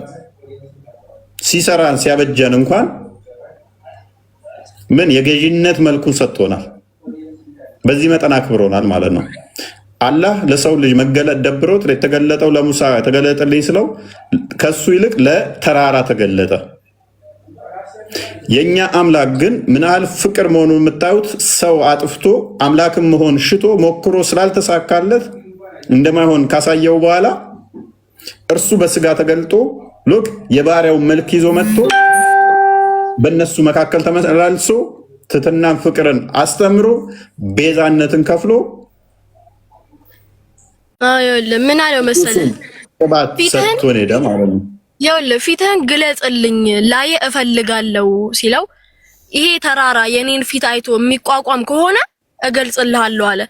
የአላህን ፊት ያ ተራራ ባየው ጊዜ ተራራው አፈር ሆነ ይላል። እሺ አሁን ይሄንን ተወውና ማለት ነው ገብርኤል ለመርየም ሲያበስራት ምን ብሎ ነው ያበሰራት? እሱን ብቻ መልስልኝ። ስለዚህ አላህ ምንድነው ስለ ተራራን ለመገለጥና ተራራን ማፍረስ ይችላል። ለሙሳ ግን መገለጥ ፍላጎት የለውም። የኛ አምላክ ደግሞ ፍላጎት ኖሮት አይደለም። ይኸውልህ አዳምጫ ራሱን ዝቅ አድርጎ የባሪያውን መልክ ይዞ ፍቅር ትትናን አስተምሮን ይህንን ገልጦ አሳየን። የዚች የእህታችን ፈቱ አላህ ከሌሊቱ 1/3 ላይ ሁል ቀን ወደ ቅርቢቱ ሰማይ ይመጣል። ሰማይ በየቀኑ እያዩት ነው። ወንዞቹ እያዩት ነው። ከአርሹ በታች ያለው 6ኛ ሰማይ፣ 7ኛ፣ 8ኛ እነኛን አልፎ ይመጣል። እኛ የሰው ልጆች አንተ ፀሐይን ማለት ፀሐይን በትክክል ማየት ትችላለህ አንተ? አንድ አዳምጪ። ቆይ አንዴ እኛ የትኛውም ፍጥረት በእኛ መጠን የከበረ የለም። አላህ በሰማይ ውስጥ ለሰማይ እንትን ሲል ሲመጣ ሲገባ ሲወጣ ሲገባ ሰማይን አክብሮ ነው። እኛ ከሰማይ ምን ከብራለን? የትኛውም ክብር በፍጡራን በእኛ መጠን አይተካከልም። የሰው ልጅ ነው አክብሮ እግዚአብሔር በመልኩ ሰራው ተብሎ የተነገረለት። ከሰማይ ምናንስ ከተራራ ምናንስ አይደለንም። እኛ ከነሱ ከፍጡራን ሁሉ የበላይ ሆነን ገዢ ተደርገን የተሾምነን። ስለዚህ ፀሐይን ልትመለከታት ትችላለህ? ኦኬ፣ አላህ እንደ ፀሐይ ነው እያልሽ ነው? መልስልኝ። ይሄንን ፀሐይን አንተ ልታያት ትችላለህ? ፀሐይ ነው እያልሽ ነው ወይ? ይኸውልህ ስማኝ፣ ይኸውልህ ፀሐይን ልትመለከታት አትችልም። ፀሐይን የፈጠራት አይ ይመለከታሉ። አላህ ይበራል እንደ ፀሐይ። ቆይ ፎል ጠይቃለህ። ፀሐይን የፈጠራት ደግሞ ከፀሐይ በላይ ብርሃን ነው። ገብቷል አይደለ? የሰው ልጅ ይኸውልህ የሰው ልጅ አይቶት ሊቋቋመው አይችልም። የሱን ብርሃን ማለት ነው።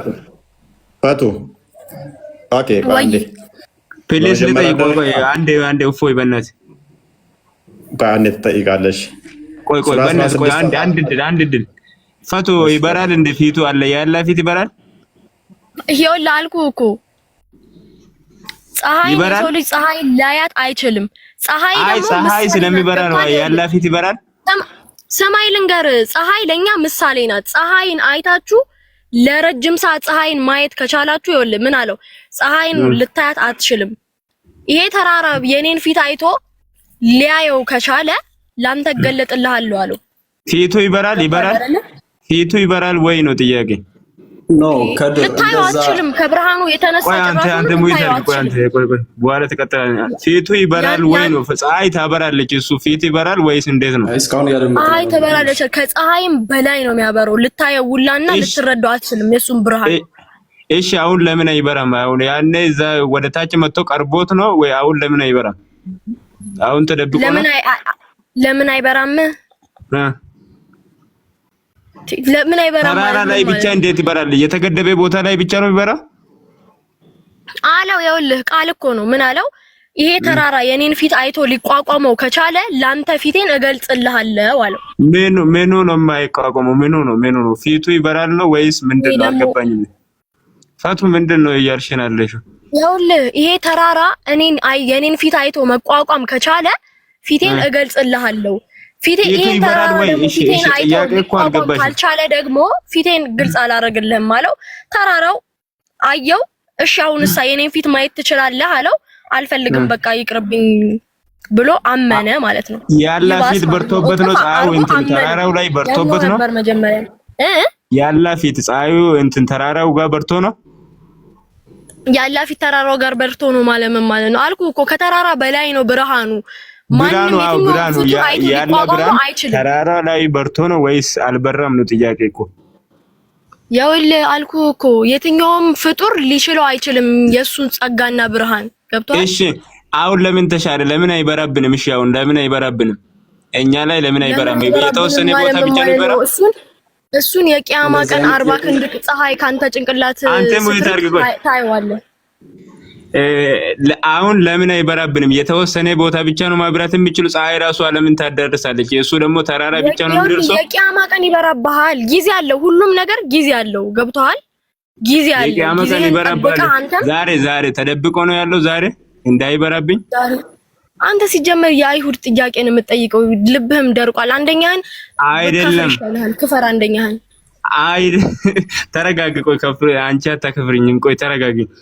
አይደለም አሁን እኔማ አላከፍረም። እፎ ያለ ይኸውልህ የተወሰነ ቦታ ብቻ ነው ይበራ ወይስ ሁሉ ቦታ ላይ መብራት ይችላል? የሱ ፊት ምን ማለት ነው? ይሄ እኮ ጥያቄ አይደለም። እንዴት ሁሉም ቦታ ላይ መብራት ይችላል? ያበራል። ፀሐይ እንትን ተራራ ራሱ አይቋቋምም። ያበራል አላልሽም እንዴ? አዎ ካበራ ተራራ ብቻ ላይ ነው መብራት ይችላል። ፀሐይ ራሱ አክልም እያልሽ እኮ ነው። ፀሐይ እኮ ዓለምን ነው የምታዳርሰው። አንድ ሆነ እኮ ፀሐይን አንተ በደንብ ማየት ትችላለህ። ፀሐይ አያታለሁ። ያው በደንብ ትኩረት ሰጥቼ ባላይም አያታለሁ። ትወጣለች። ያንተ ድድብና ታቀጥለኛለች እንጂ ምንም አታደርገኝም። አይችልም አይደለም። አንተ እፎይም ይናገራል እዚህ ጋር ፀሐይን ማንም አረ በየቀኑ አያታለሁ። ተይያይሱ ግን ቀና ብዬ እሷን ማየት አልችልም። በቃ እሱ የጠየቁህ እንጂ እሱን ነው ማየት ማለት ደግሞ ፊት ለፊት መታየት ማለት ነው። ገብቶሃል? እሺ ዓለም ሙሉ ያኔ ሰው ምድር ላይ ነበር አይደለ? ዓለም ሙሉ ምድር ላይ ተራራው ጋር ብቻ ነው የበራ ወይስ ዓለሙ ላይ በርቶ ነው እንትን ያለ ወይስ ተራራው ቦታ ብቻ ነው የበራ ነው ጥያቄ። ያው ለነብዮች ኮንታክት ከአላህ ጋር መልስ ሲመላለሱ ከሰው ራቅ ያለ ቦታ ተራራማ ቦታ ወይ የሆነ ቦታ ብቻቸውን ሆኖ ነው ሰላታቸውን ሰግደው ከአላህ ጋር ኮንታክት ነው። ጎበዝ ተራራው ጋር ብቻ እንዴት በራ ነው? ዓለም ላይ ሙሉ ፀሐይን አክልም እያልሽን እኮ ነው አንቺ። ምን ሆነሻል? ፈቱ አስቢበት እንጂ ወይ ጉዴ ከፀሐይ ትበልጧለች በብርሃን እያልሽን እኮ ነው። ዓለም ታደር አንድ ፀሐይ ነው ያለው ዓለም ላይ እየነገርኩ እኮ ነው። ይኸውልህ እሺ ለምን አሁን አበራብንም? ለምን አሁን አበራብንም? ተራራ አንተ ይኸውልህ ፀሐይ ራሱ አሁን ነገ ትወጣለች፣ ነገ ትበራለች። እሱ ለምን አበራብንም? ወይስ እሱን ሊደብቅ የሚችል አካል አለ? እሱን ብርሃኑን ማለት ነው። ሰማይ ይኸውልህ እሱ እኮ ሰማይ ላይ ነው ያለው ብራዘር። ሰማይ ይሸፍነዋል እንዳይበራ ብርሃኑን ይሸፍነዋል ሰማይ ይዞት ነው እንጂ ይኸውልህ ስለፈጠረ ይኸውልህ ያዝንልሃል። ገብቶሃል አይደለ? ሸፍኖት ነው ወይ ሸፍኖት ነው በሰማይ አይደለም ይዞት ነው። ገብቶሃል? ይዞት ነው ኃይሉን ይዞት ነው እንጂ ሸፍኖት አይደለም። ምንም ኃይሉን ይዞበት ነው። ኃይሉን ይዞበት ነው። ይዞበት ነው አይደለም ራሱ ነው የሚይዘው። ፈጣሪ እስከሆነ ድረስ ማንም ሊይዘውም ሊያዘውም አይችልም። አይ ማንም ይይዘው አላልኩም እኔ። ብርሃኑ የተገደበ ቦታ ብቻ ላይ ነው መብራት የሚችለው። ጥያቄውን አልሰማሽም እኮ ምን ነው እየጮህሽ ነው? ዝም ብለሽ ጥያቄውን እኮ በትክክል መልሽልኝ። ብርሃኑ የተገደበ ቦታ ነው መብራት የሚችለው? ይኸውልህ እንደ አንድ ሙስሊም እኮ የማይሆን ጥያቄ እኮ ነው እየጠየቅ ያለው እኮ። አይ እንደ ሙስሊም ጥያቄ ነው እንጂ እንደ ብርሃኑ የተገደበ ቦታ ነው ወይስ ከፀሐይ ይበልጥ ያነሰ ነው ብርሃኑ? ተራራ ቦታ ብቻ ነው መውጣት የሚችለው ያለው ምን እንደሆነ ታውቃለህ? ይሄ ተራራ የኔን ፊት አይቶ መቋቋም የሚችል ከሆነ የሱ ፊት ብቻ በባትሪ ነው እንዴ? ይኸውልህ ተራራውን ብቻ ነው ይኸውልህ ለተራራው ብቻ ነው ፊቱን ግልጽ ያደረገለት። ምንድነው የተራራ ቦታ ብቻ እንዴ? አይገባኝም፣ መቼም አይገባኝም። ተራራ ቦታ ብቻ በርቶ ሌላ ቦታ ዓለም ላይ ሰው ነበሩ። ያኔ ሰው ነበር፣ ያ ፍጥረታት አሉ። ያኔ ፍጥረት አሉ አይደል እኮ ነገርኩ። ይኸውልህ ፍጥረት አለ ለተራራው ብቻ ነው። ተራራው ቦታ ብቻ ነው ያወጣ። በቃ የተገደበ ቦታ ብቻ ነው ማብራት ማውጣት የሚችለው ማለት ነው። ከፀሐይ ያነሰ ብርሃን አለው እያልሽ ነው። ከፀሐይ ያንሳል አምላካችን ከፀሐይ ያንሳል እያልሽ ነው። ኦይ ስማኝ ልንገርህ፣ ስማ ለተራራ ብቻ ነው ፊቱን ግልጽ ያደረገለት አባ። እኛም ሐሳብ ሌላውን የደበቁ ምን ደበቁ? ቆይ ሙይት አድርጎ አንድ በእናት ሌላው ምን ደበቁ? አንተ ስማ ልንገርህ፣ ይኸውልህ ለተራራ ብቻ ነው ፊቱን ግልጽ ያደረገለት። ሰምተኛላ? ምን ሸፍኖት ነው? ሌላ ምን ሸፍኖት ነው? አውጪ ምን ሸፍኖት ራሱ ነው? ይኸውልህ አንተ ስማ ትሰማለህ? ጭንቅላት አለ አይደል? በምን ሸፍኖት? እየሰማሁሽ ነው። በምን ሸፍኖት ነው? አዎ በቃ ስማኝ ላስረዳ። ስማኝ አንዴ። እሺ ይኸውልህ ለዚህ ተራራ ነው እንጂ ያለው ለምድሩ በሙሉ አላለም። ለምድሩ በሙሉ ቢል ኖሮ ምድር ላይ በሙሉ ብርሃኑን ያበራ ነበረ። ለዚህ ተራራ አሳየዋለሁ ነው እንጂ ለሙሉ ለፍጥረታት አሳያለሁ አላለም። በቃ ይሄ ግማሹን ደብቆት ነው። ግማሹን ደብቆት ነው።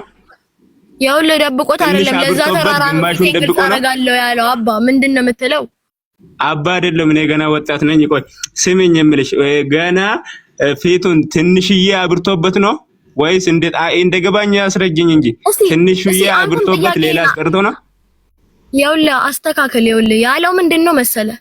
እሺ ለዚህ ተራራ ፊቴን አሳየዋለሁ ነው። ገብቷል? ለሙሉ ነገር ፊቴን አሳያለሁ አይደለም። ለተራራ ብቻ ነው ማዳረስ የሚችለው። ፊቱ ተራራው ቦታ ብቻ ነው እንጂ ዓለምን ለፀሐይ ማዳረስ አይችልም። በዛ ሰዓት ይኸውልህ አሁን ፈጣሪ ቅሪ በል ፊቱን አሳያለሁ ያለው ለዛ ተራራ ብቻ ነው። ገብቷል?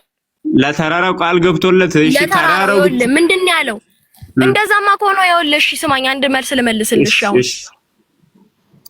ለዛ ተራራ ፊቴን አሳይቸው ያ ተራራ ፊቴን መቋቋም ከቻለ ላንተ አሳያለሁ ብሎ ተራራው የሱን ፊት ሲያየው ምንድነው ነው ድምጥማጡ ነው የጠፋው። ለሙሉ ለዓለም ከተራራ ወደ እሱ ሊያዞር ነው። ይኸውልህ ሁሉም ቦታ አይደረስም። ፍጥረታት አሳይቶ ቢሆን ኖሮ ደግሞ ይቺ ዓለም ዱቄት ነበር የምትሆነው ማለት ነው። ከተረዳህ ማለት ነው። እሺ አሁን ዱቄት ነው እሱን ነው የሚፈልገው። አሁን ደብቆት ነው ዱቄት እንዳትሆን የሆነ ነገር ሸፍኖት ነው። ሰማይ ምናምን ሸፍኖት ነው። ምኑን ነው ሰማይ የሚሸፍነው? አሳየው እኮ ለተራራው ፊት አሳይቶታል። ኑሩን ሸፍኖት ነው። አሁን ይኸውልህ ከነ ሙሉ ለተራራዋ ነው ፊቱን የገለጸላት። ፊቱ ሙሉ ተገልጿል። ያውልህ አየጫው ተገልጾላታል። ተገለጸላት ፀሐይ አያክልም ፊቱ ፀሐይ አያክልም እያለችን ነው የተችን ዓለም ሙሉ አንድ ፀሐይ ነው ዓለም ሙሉን የሚያዳርሰው። ፊቱ ደግሞ ተራራ ቦታ ብቻ ነው ሊያዳርስ የሚችለው። ከፍጥረት ያነሰ ነገር ነው የምታመልከው። እናመሰግናለን። መደረማመስ አቅም የላትም። አታደረማምሶ በግልጽ ብርሃኑ ሁሉ ቦታ ያዳርሳል። እሱ ስለራቀች ነው እሱ ብትጠጋ ታፈራርሳለች። እሷ ግን ስለሱ አይደለም ስለማፈራረስ አይደለም እያወራናለን። ግን አንድ ፀሐይ ነው ያለችው እስከ አሜሪካ አውሮፓ ሁሉ ሀገር የምትበራ አንድ ፀሐይ ናት። ግን የሱ ፊት ደግሞ ተራራው ጋር ብቻ ነው ይበርታ። ከዛ ምን እያልሽ ነው?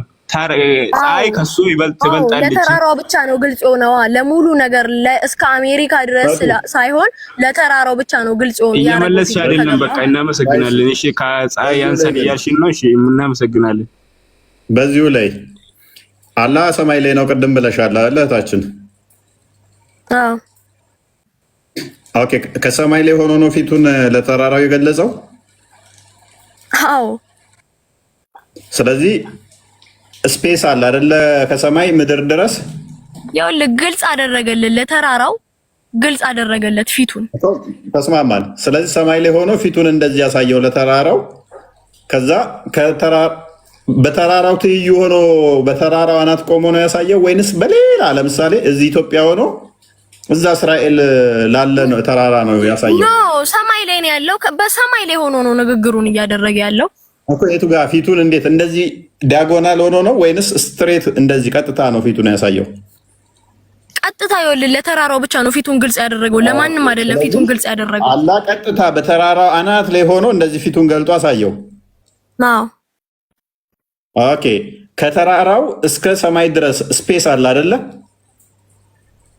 ስፔስ ማለት ይሄ እንትኑ ማለት ነው። በተራራና ክፍተቱ ማለት ነው አለ አይደለ? ይሄ ክፍተቱ ራሱ ፍጥረት ነው አይደለ? ምኑ ነው ፍጥረት? ሰማይ ይኸውልህ ለተራራው አይደለም። አንዴ እህታችን ሰማን ጋር ይሄ ክፍተቱ ራሱ ፍጥረት ነው አይደለም? ሰማዩ ክፍተቱ ፍጥረት ነው ወይ አይደለም ማለት ይሄ ጥያቄ ሲጀምር ምንም የሚገባ ጥያቄ አይደለም። አንደኛ ያለችን በቃ ይሄ ስፔሱ ራሱ ፍጥረት ነው፣ የተፈጠረ ነው። ከሰማይ እስከዚህ ነገር ይሄ የምታየው ስፔሱ ራሱ ፍጥረት ነው። ስለዚህ አላህ ሰማይ ላይ ሆኖ እንደዚህ ወደ ተራራው ተገለጠ ካልሽ እነኚህ ራሱ ፍጥረት ናቸው። ስለዚህ በፍጥረት ውስጥ መጣ ካልሽ ፍጥረትን እንኳን ማጥፋት አልቻለም፣ ስፔሱን እንኳን ማጥፋት አልቻለም። ስፔሱ የሆነ አካባቢ ላይ ምን ሆን አለበት? በተራራው እስከ ሰማይ ድረስ መጥፋት አለበት። በቃ ስፔሱ ራሱ ፍጡር ስለሆነ ማለት እንደዚህ ቀጥ ያለ ልክ ምን እንዴት ላስረዳችሁ? ወይንም እንደዚህ የሆነ እንትን አለ ክፍተት፣ እንደዚህ የተቆረጠ ነገር ከወዲህ እንደዚህ መስመር ትሄዳለህ፣ ከዚህ እንዲህ ትሄዳለህ። እዚህ መሀሉ ግን ባዶ የሚሆን ነገር እንደዛ ምን መሆን አለበት? አትሊስት ከሰማይ እስከ ተራራው ድረስ ፍጥረት መኖር የለበትም። ስፔሱ ራሱ መጥፋት አለበት። እንደዛ የተቆረጠ የምትለው እኮ ማለት ነው። የአሜሪካ ቦምብ ራሱ እኮ ተራራ ማፍረስ ይችላል እኮ። እናታችን ምን ሆነሽ? የአሜሪካ ቦምብ ተውና የዛሬ ስንት ዓመት የተፈጠረው አልፈርድ ማን ነው የሚባለው? ተራራ እንትማ የሰራው ተራራ ፈንጂ የሰራው እንትን ተራራ ማፍረሻ። እኔስ ተራራውንም እንኳን አላጠፋውም እንዲሁ ሰበረው እንጂ ተራራውም አለ። የት የሷ ተሳስታ ነው ልክ ባትሪ ነው እያለች ነው። እንደዛ ይባል ምሽ ፈቶ እኔስ ቶባርጊ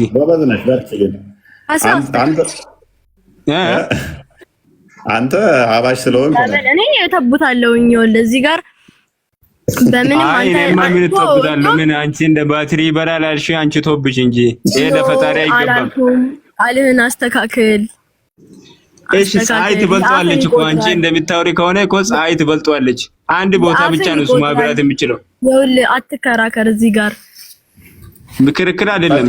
ወይ እንትን ነው በቃ ነው እየተከራከርክ ነው። ባቱ ጎበዝ ነች አክቹአሊ። ያው አቂዳዋ እንደዛ ስለሆነ ነው ታውቃለህ። አንተ አቂዳህ እንደሷ ስላልሆነ ነው አቂዳው ይለያል ከአንቺ ፈቱ። እሱ አዎ ይለያል። ሲጀመር አምኖ ያላመነ ይባላል። ጭራሽ ስለ አላህ ችሎታ እየተከራከረ ነው። ምክንያቱም ለተራራ ለይቶ ሊገለጽ አይችልም ብሎ እየተከራከረ ነው። ስለዚህ ሳይሆን ማለት ነው ሲጀመር ሙሉ በሙሉ ካፊር ነው። አለቀ። የእናንተን አላህ አይቀበልም እኮ እሱ። አንቺን እኮ ሙስሊም ነሽ ብሎ እኮ አያምንም እሱ። ታምናለህ እንዴ? ኧረ አላምንም። ያለ እንደዚህ አይነት የሚባል ላይ የለም። ስም ነው የተመሳሰለው። ቆይ እንትን የሆነ ፍጡር እኮ ነው እነሱ የሚያመልከው። እሺ ጭንቅላት አለው። እሺ ጭንቅላት አለው። እናንተ ሙስሊም ማለት ነው ምን ማለት ነው? በምንድን ነው ያበራበት? ጭንቅላት የለውም። በምንድን ነው ያበራበት? ስማ ልጠይቅህና ጥያቄ ሙስሊም ማለት ላንተ ምን ማለት ነው? አቦ ሙስሊም ቆይ ትጠይቀኛለሽ። ቆይ ጭንቅላት የለውም። በምንድን ነው ያበራበት? መልስልኝ አንተ። ሙስሊም ማለት ላንተ ምንድን ነው? ሙስሊም ማለት አንድ አምላክ ማምለክ ነው። እሱ እንመጣበታለን። ጭንቅላት ስለሌለው በምን ነው ያበራበት? እሺ በምን ያመነ ነው? እሺ ምን ብሎ በምን ያመነ? አንድ አላህ ብሎ ያመነ ሁሉ ሙስሊም ነው።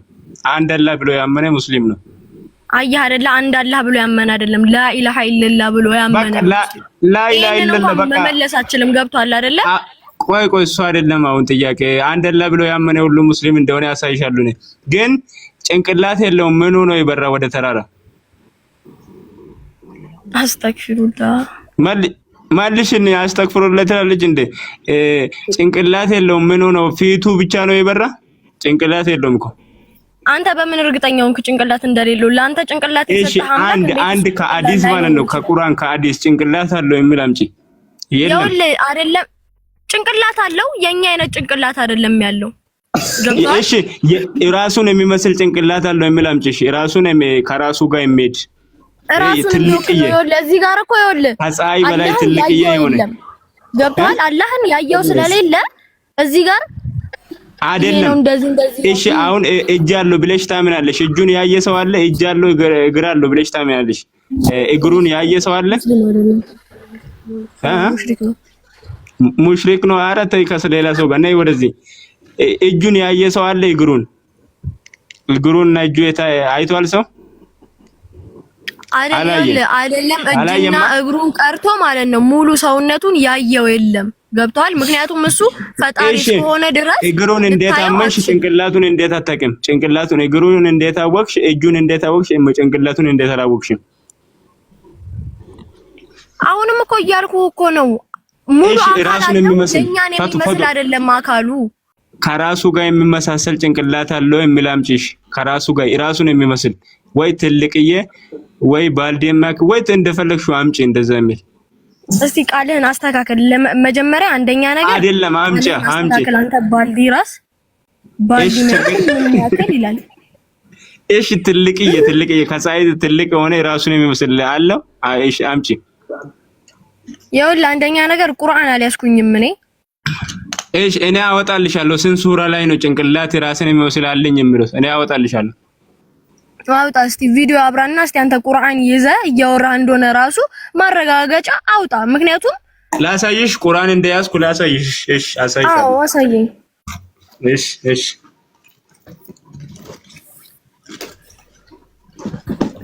አይ ካንት ባሊ ራስ ያርሹ አዋ ፎይ ምን ልበለው እስቲ ታዲያ?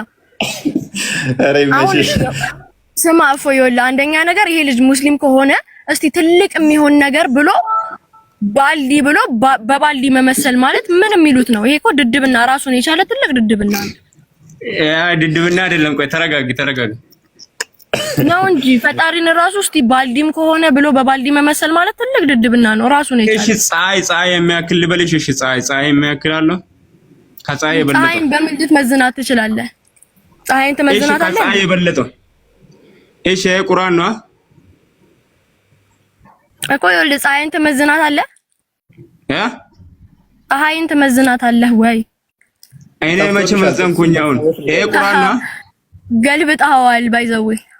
እሺ ችግር የለውም። ቁርአን ነው ቢገለበጥም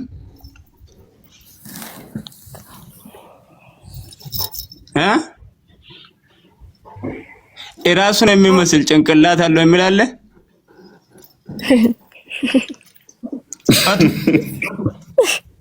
አደንግጪ ወይ ታሪክ አረን ያልደነግጠኝ በፈጣሪ ስም አይደለም ባንተ እፎይ አላስደነገጠኝም። እዚህ ጋር አደንግጭ ይላል እንዴ ደግሞ እንደ ትልቅ ሰው ራሱ እማ እንደዚህ አይነት እፎይ መቼ ጠየቀሽ? ጭንቅላት አለው የለውም ብለሽ መቼ አስደነገጠሽ? እሱ ኖ አይደለም አይወል አንደኛ ነገር እዚህ ጋር የራሱን የሚመስል አለው ወይስ የለውም? የኔ ቤት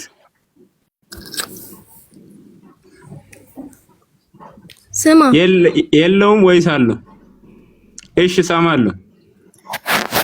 ይኸውልህ አንደኛ ነገር እሺ ጭንቅላቱ ይሄው እንደዚህ ነው፣ እግሩ እንደዚህ ነው ተብሎ አይጠየቅም። ፈቱ መጀመሪያ ደረጃ ማለት ነው። ቆይ የሆነ ውጋ ቢነሳ በጥይት እግሬ ቢመታ እኮ መሬት ላይ እየተሸራተትኩ ማምለጥ ይችላል። ግን ጭንቅላቴ ከተመታ ዋና ወሳኝ ጭንቅላቴ ከተመታ እዛው ነው የሚቀረው። ይሄ ነገር ጭንቅላት ከሌለው ከባድ ነው በማለት ነው የጠየቅኩሽ ያለሁት ማለት ነው። እጄ ቢመታስ አመልጣለሁ። ይሄ ጭንቅላቴ ከተመታ እዛው ነው የሚወርቀው። ዋና አስፈላጊ ጭንቅላት ስለሆነ ጭንቅላት እንዳለውና እንደሌለው ማረጋገጥ ግዴታ ነው እኮ ማረጋገጥ ግዴታ ነው። አሁን ይኸውልህ ምን አለ መሰለህ እጅ ወሳኝ አይደለም፣ ባይዘው እጅ ወሳኝ አይደለም። እጅ አንድ ሊቆረጥ ችግር የለውም ታሽጎ አለ። ስለዚህ ይኸውልህ አንተ ሙስሊም ነህ አይደለ? አካል አለ፣ ጭንቅላት ነው በእናትህ ዋናው ወሳኙ ጭንቅላት ነው። ሙስሊም ነህ አይደለ ወይ? አዎ ግን ጭንቅላት ዋና አስፈላጊ ነው ለኛ ለሰው ራሱ ዋና አስፈላጊ የሆነ ጭንቅላት ነው። እጄን በሽጉጥ በሆነ ነገር ቢቆረጡ እንኳን መሄድ ማሰብ ይችላል፣ ማውራት ይችላል። ግን ጭንቅላት ከተመታ በቃ አቁሟል፣ እዛው ደንዝዟል ማለት ነው። እሺ ታዲያ ምን ይሁን አሁን? እሺ ይሄ ነገር ጭንቅላት እንደሌለውና እንዳለው ማረጋገጥ አስፈላጊ አይደለም? ወሳኝ ፖይንት። ቁርአን አፍዘህ ጨርሰሃል? አክተመሃል ቁርአን? ስለ ቁርአን ማክተም ምን አመጣው? ስለ ጭንቅላት ጋር ያያዛል? ያኮ ይኸውልህ አክተመሃል አንተ ቁርአን ከጭንቅላት ጋር ያያዛል ወይ? መልስልሻለሁ። ያያዛል። ቁርአን አክተመሃል ወይ? ጥያቄ እየጠየቅኩ ነው። ወይስ አቡ ካን እኔ ባላክተምስ አንተ ቁርአን ቀርተህ አክተመሃል? ባላክተም ምን ይመጣል? አክተም የሚል ግዴታ አለ ቁርአን ላይ መመራ አለው። አዎ ምክንያቱም ማንበብ ሙሉ ሰው ያደርጋል። አንተ ደግሞ አይደለም ልታነብ ልታቀም ፍላጎት የለም። ማንበብ እንኳን ሙሉ ሰው ያደርጋል። ጭንቅላት የሌለውስ ሙሉ ሰው ያደርጋል አያደርግም? አሁን እኮ ስለ ፈጣሪ እኮ ነው እያወራ ያለው። ለአንተ ትልቅ የጭንቅላት ይሰጣን ፈጣሪ። ስለ ትልቅ ነገር እያወራን ነው። ይሄ ትልቁ ነገር ጭንቅላት አለው ማሰብ ይችላል፣ ጭንቅላት የለውም ወይስ? እሺ ይሄ የመጨረሻ ጥያቄ እኮ አሁን እኮ ልነግርህ እኮ ነው። ቁርአን አታውቅም። በማስረጃ ነው እጅና እጅ የሚያመልኩ ስንል በማስረጃ መጥቷል ማስረጃ። አዎ እኔም አንድ ነገር አረጋገጥክልኝ። ምን አረጋገጥክልኝ? አንተ ሙስሊም እንዳልሆንክ ማለት ነው። እኔማ እንዳንቺ አይደለም። ባሎን መጠየቅ የለብኝም? ኖ አይደለም። እዚህ ጋር ደግሞ ይኸውልህ ምን ይጠላል መሰለህ? ምን ይጠላል? ውሸት ይጠላል። ገብቶሃል? እዚህ ጋር ከዲር ብለህ ጽፈህ ሙስሊም ነኝ ብለህ እየጠየቅክ ምናምን እዚህ ጋር ህዝቡን ምናምን እያጃጃልክ ሙስሊም ነኝ አውና እንደዚህ ነው። አንደኛ ሙስሊም ካልሆንክ ጭንቅላት ስለጠየቅኩሽ ነው እንጂ ስለዚህ ቅድም ጠይቀሽኛል። ቆይ ሲያግዝሽ ቅድም መልሱን ምናምን ሲያግዝሽ ይሄ ሙስሊም ነው አይደለም ብለሽ ያኔ አውቀሽኛል፣ ጠይቀሽኛል። አሁን ገና ጭንቅላቱን ሲያወራሽ ይሄ ሙስሊም አይደለም ማጭበርበር እኮ ነው። ኖ ምንም ያገዝከው ነገር የለም። አንደኛ ነገር ምንም የምታውቀው ነገር ስለሌለ ልታግዘኝ። ቅድም ጠይቀሽኛል፣ መልሱን አብረን ስንመልስ ቅድም አንተ ከድር ወይ ሙስሊም ነው ወይ ሲያግዝሽ ማለት ነው ሙስሊም ነው ወይ ብለሽ ጠይቀሽኛል። ልታግዘኝ አችልም አንደኛ ነገር ምክንያቱም ምንም የምታውቀው ነገር የለም። እዚህ ጋር ከዲር ብለህ ጽፈክ በጆሮ ነው የምንነሳ ያንቺ ሰው ነው። በጆሮ ነው የምንነሳ ምናምን። እሺ ተማዩል ከዲር ብለህ ጽፈህ እዚህ ጋር ምናምን ህዝቡ የሚያውቀው አንተ ሙስሊም እንደሆንክ ነው ምናምን እና አደገኛ የሙስሊም ተከራካሪ ነው። ከዛ በኋላ ሌላ ሙስሊም ሲገባ ምናምን ደግሞ መልሰህ ጥያቄ አሁን ፖለቲካል ሰሪ ነው እንጂ ቅድም ጠይቀሽኛል። ስለ ጭንቅላት እንዳናወራ እኮ ነው። ስለ ጭንቅላት ሲጠየቁ የማይገቡት ጉድጓድ የለም። የምሬን ነው። የለውማ ግን ቅድም ስለ ቀብር ቅጣት ስለ ስንት ነገር ስናወራ ይሄ ካዲር ይሄ ሙስሊም ነው ወይስ ምንድነው ብላ አልጠየቀችም። አሁን ፖለቲካ ልትሰራ ጭንቅላት እንደሌለው ስለምታውቅ ልሸጉድ በዚህ አሁን ያለ ክርስቲያኖች ለምን ይመስላል ሙስሊም እየሆኑ ያሉት? የአገር ክርስቲያኖች ለምን ይመስላል ሙስሊም እየሆኑ? ፖለቲካ አትስሪ እባክሽ፣ ፖለቲካ አትስሪ። እኔ ስለሆኑ አሁኑ ብያለሁ። ፖለቲካ አይደለም ይሄ እውነተኛ ነገር ነው። ገብቷል? ኧረ ተይ አንዴ ቆይ፣ ይሄንኛው ጥያቄ እኔን ስለሚመለከት ልመልስልሽ።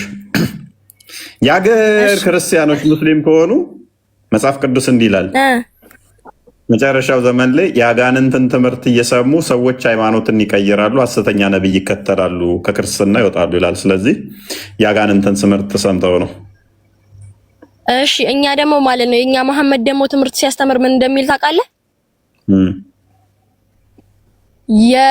የእንትን ቀን የቂያማ ዕለት ብዙ የኔ ተከታዮች የኔ ኡመቶች ሙስሊም ሆነው ነው ማየት የምፈልገው ይላል። እዛ ጋር ሁሉም እዛ ጋር ስለ እስልምና ሲሰብክ የምታየው ህዝብ እንዳለ ደግሞ እንደዛ የሚጠራው ማለት ነው። የቂያማ ቀን ብዙ ሰው ነብያችን እንዳሉት ብዙ ሰው እንዲያይ ቆይ የቂያማ ቀን አይደለም። አሁን ወደ ቂያማ ሲቃረብ ደግሞ ነብይሽ ያለው ምንድነው? ከእስልምና ብዙዎች ይወጣሉ፣ ይከፋፈላሉ ብሎ ነው ያለው። ከእስልምና ይወጣሉ። ኢቭን መጨረሻ ቀን እንደው ቁርአንም ይጠፋል። ቆይ አዳምጪ፣ ቁርአንም ይጠፋል። ቁርአንን የሚቀራ እንኳን አንድ ሰው እንኳን ተፈልጎ ይታጣል ነው ያለው። ሰዎች ማስረጃ ለክ ቁርአን እንደሚጠፋ አለኝ። ቁርአን ሊጠፋ እንደማይችል ይወልዱ ታውቃለህ። አንደኛ በቢሊየን ህዝብ ነው በቃ አዳምጪ፣ ይጠፋ ከልባቸው ላይ ራሱ ወሰዳል። ቆይ አዳምጪ፣ እስልምና እባብ ወደ ጎሬው እንደሚመለስ እስልምና ወደ ጎሬው ይመለሳል ወደ መዲና ብሏል። ወደ ጎሬው ይመለሳል ብሏል። ኤኒዌይስ መጨረሻው ዘመን ላይ እንደሚከፋፈሉ መጽሐፍ ቅዱስ እንደተበረዘ ታውቃለህ። ደግሞ እንደተጻፈ ሰው እንደጻፈው ያንቺን ዝንጀሮ ነው እንደጻፈው ሰው አይደለም እንደ ቁርአን ነው የጻፈው አይደለም። አያረለ ልዩነታችን እዚህ ጋር ነው። ኦኬ ጎበዝ። ሌላ ማስረጃ ነብይሽ ተበርዟል ብሎሻል? ምን መጽሐፍ ቅዱሱ እንደተበረዘማ እኮ እያየነው ነው። እዚህ ጋር ያለው ነገርና እዛኛው መጽሐፍ ቅዱስ ላይ ያለውን ነገር ስታነቡ የተምታታ ነገር እንደሆነ እኮ እያየኸው እኮ ነው። ይሄንን ደግሞ አንተም ታውቀዋለህ። መቼ ነው የተበረዘው? መቼ ነው የተበረዘው? ከነብይሽ በኋላ ከነብይሽ በፊት? የኛ ቁርአን ማለት ነው። የትኛውንም ቁርአን ብታነበው አንድ አይነት ነው። መጽሐፍ ቅዱስ ግን የተለያየ ነው ፍጹም። እሱ ተረት ነው፣ ውሸት ነው። እጅግ ብዙ አይነት ቁርአን አለ። ፕላስ ደግሞ ሳባዎችሽ እንኳን ሲያቃጥሉትና ሲጨምሩ ሲቀልሱ ሲበልዙ ነበረ። ለምሳሌ ጡት ማጥባት እና ማጥባት 10 ጊዜ ማጥባትና ወደ 5 ጊዜ የተቀንየረው እሱ የቁርአን ክፍል አሁን የለም። በአይሻ ጊዜ ሲቀራ የነበረው መሐመድ የሞተለታ ፍየል በልተዋለች። እንደገና ደግሞ ያገቡ ሰዎች ዝሙት ከሰሩ በድንጋይ ተወግረው ይገደሉ የሚለው የቁርአን ክፍል አሁን በግ ፍየል በልተው ጠፍቷል፣ ቁርአንሽ ላይ የለም። ከዛም በላይ ደግሞ ኡስማን ቁርአን እንዳለ ሰብስቦ አቃጥሎት አሁን የተቃጠለ ከዛ በኋላም እንትን ብሎ ያሁን ያለሽ ብጭቅጫቂው ከስንት በኋላ ተቀንሶ ተበልዞ ያለ ነው። ሱረቱ አዛብ ራሱ ከአልበቀራ የሚተካከል ነበረ፣ ግማሽ ፓርቱ ጠፍቷል፣ የለም። እና ቻርጅ አሁን 7% ብሏል። ነገ እንገናኝ። ይብቃችሁ። ለዛሬ ዱብ ዱብ በሉ። ቁርአን ያልተበረዘ ደግሞ ትንሽ ምልክቱን ልስጥህና ልውጣ። አይ ምን ምልክት አያስፈልግም። ነገ ነው ይበቃ። ቁርአንን እኮ ማለት ነው ስንት ሐፊዞች አፍዘውታል። ያልሽ እኛን ፎሎ አድርጊና አሁን እንከፍታለን። እዛ ቤት መተሽ የአንቺ ኡስታዝ ሁሴን ቁርአን ተቃጥሏል ያለበትን ድምፁን እናሰማሻለን ከነ ቪዲዮ። እሺ ቁርአንሽ እንደተቃጠለ ችግር የለም። ተቃጥሏል። ቁርአንሽ ሙሉ ለሙሉ ነው የተቃጠለው። ወረድ 7% ነው ያለኝ። እሺ ፎሎ አድርጊኝ። እኔ ፎሎ አድርጌሻለሁ። እስካረገው ድረስ ጠብቀኝ። እኔን ተከተለሽኝ ነኝ። ኧረ ትተኛችን ልጅ እህታችን ትተኛ። ተጨንቃለች፣ ትተኛ። ዛሬ አዲስ ነገር ሰምታለች። አንተም ተጨንቃለህ እንጂ እኔ ፍሪ ሆኜ ነው። ፎሎ ተደራረጉ። በአረብኛ ደግሞ ተማማሩ። እስቲ በአረብኛ ስለ አርካኑ እስላም እናወራለን። እና ሼር አድርግብሻለሁ የሆነ ላይቭ አሁን ፎሎ አድርገኝና እገባለሁኝ። እሺ አንተ በጣም ሙስሊም ነህ። እዛ እንተያያለን። ነይ ዝም በል በእናትህ። በአረብኛ ተከራከሩ፣ በአማርኛ አይደለም። ግን አወጣች ደንግጣለች እኮ ስለ ጭንቅላት ዛሬ ስለሰማች ከብዷታል። እንግዲህ ያው ቃል ራያ ከድር አትወርዱም። እሺ በቃ አቤት ራያ ነገ እንገናኝ። ቻርጅ 6% ነው አሁን። እሱ በቃ ችግር የለውም። ካስገባችሁ ይሞክራሉ። ያው ግን አደራህና እሺ ትገባለህ። ችግር የለም።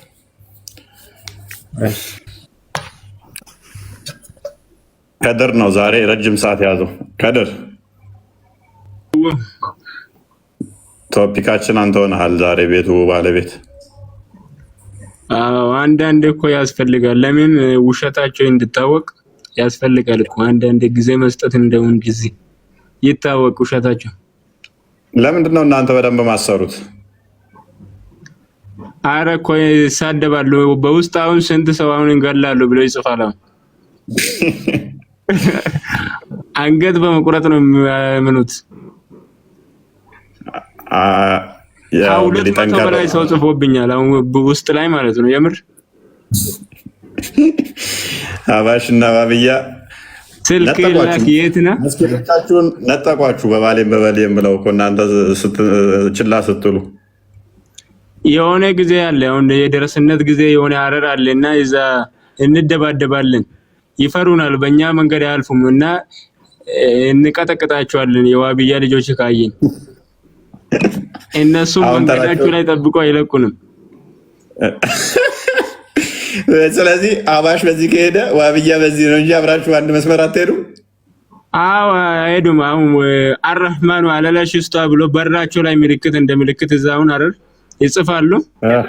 በቃ እንደውም አሁን በጣም ይይዛሉ። አሁን መንገድ ደረሳ ኖርማል ደረሳ ሆነ የርክራሱ የማን ደረሳ ነው ብሎ ይጠይቁና የአብደላ ሐረሪና የማን ነው ብሎ እዛ ያስጨንቋል።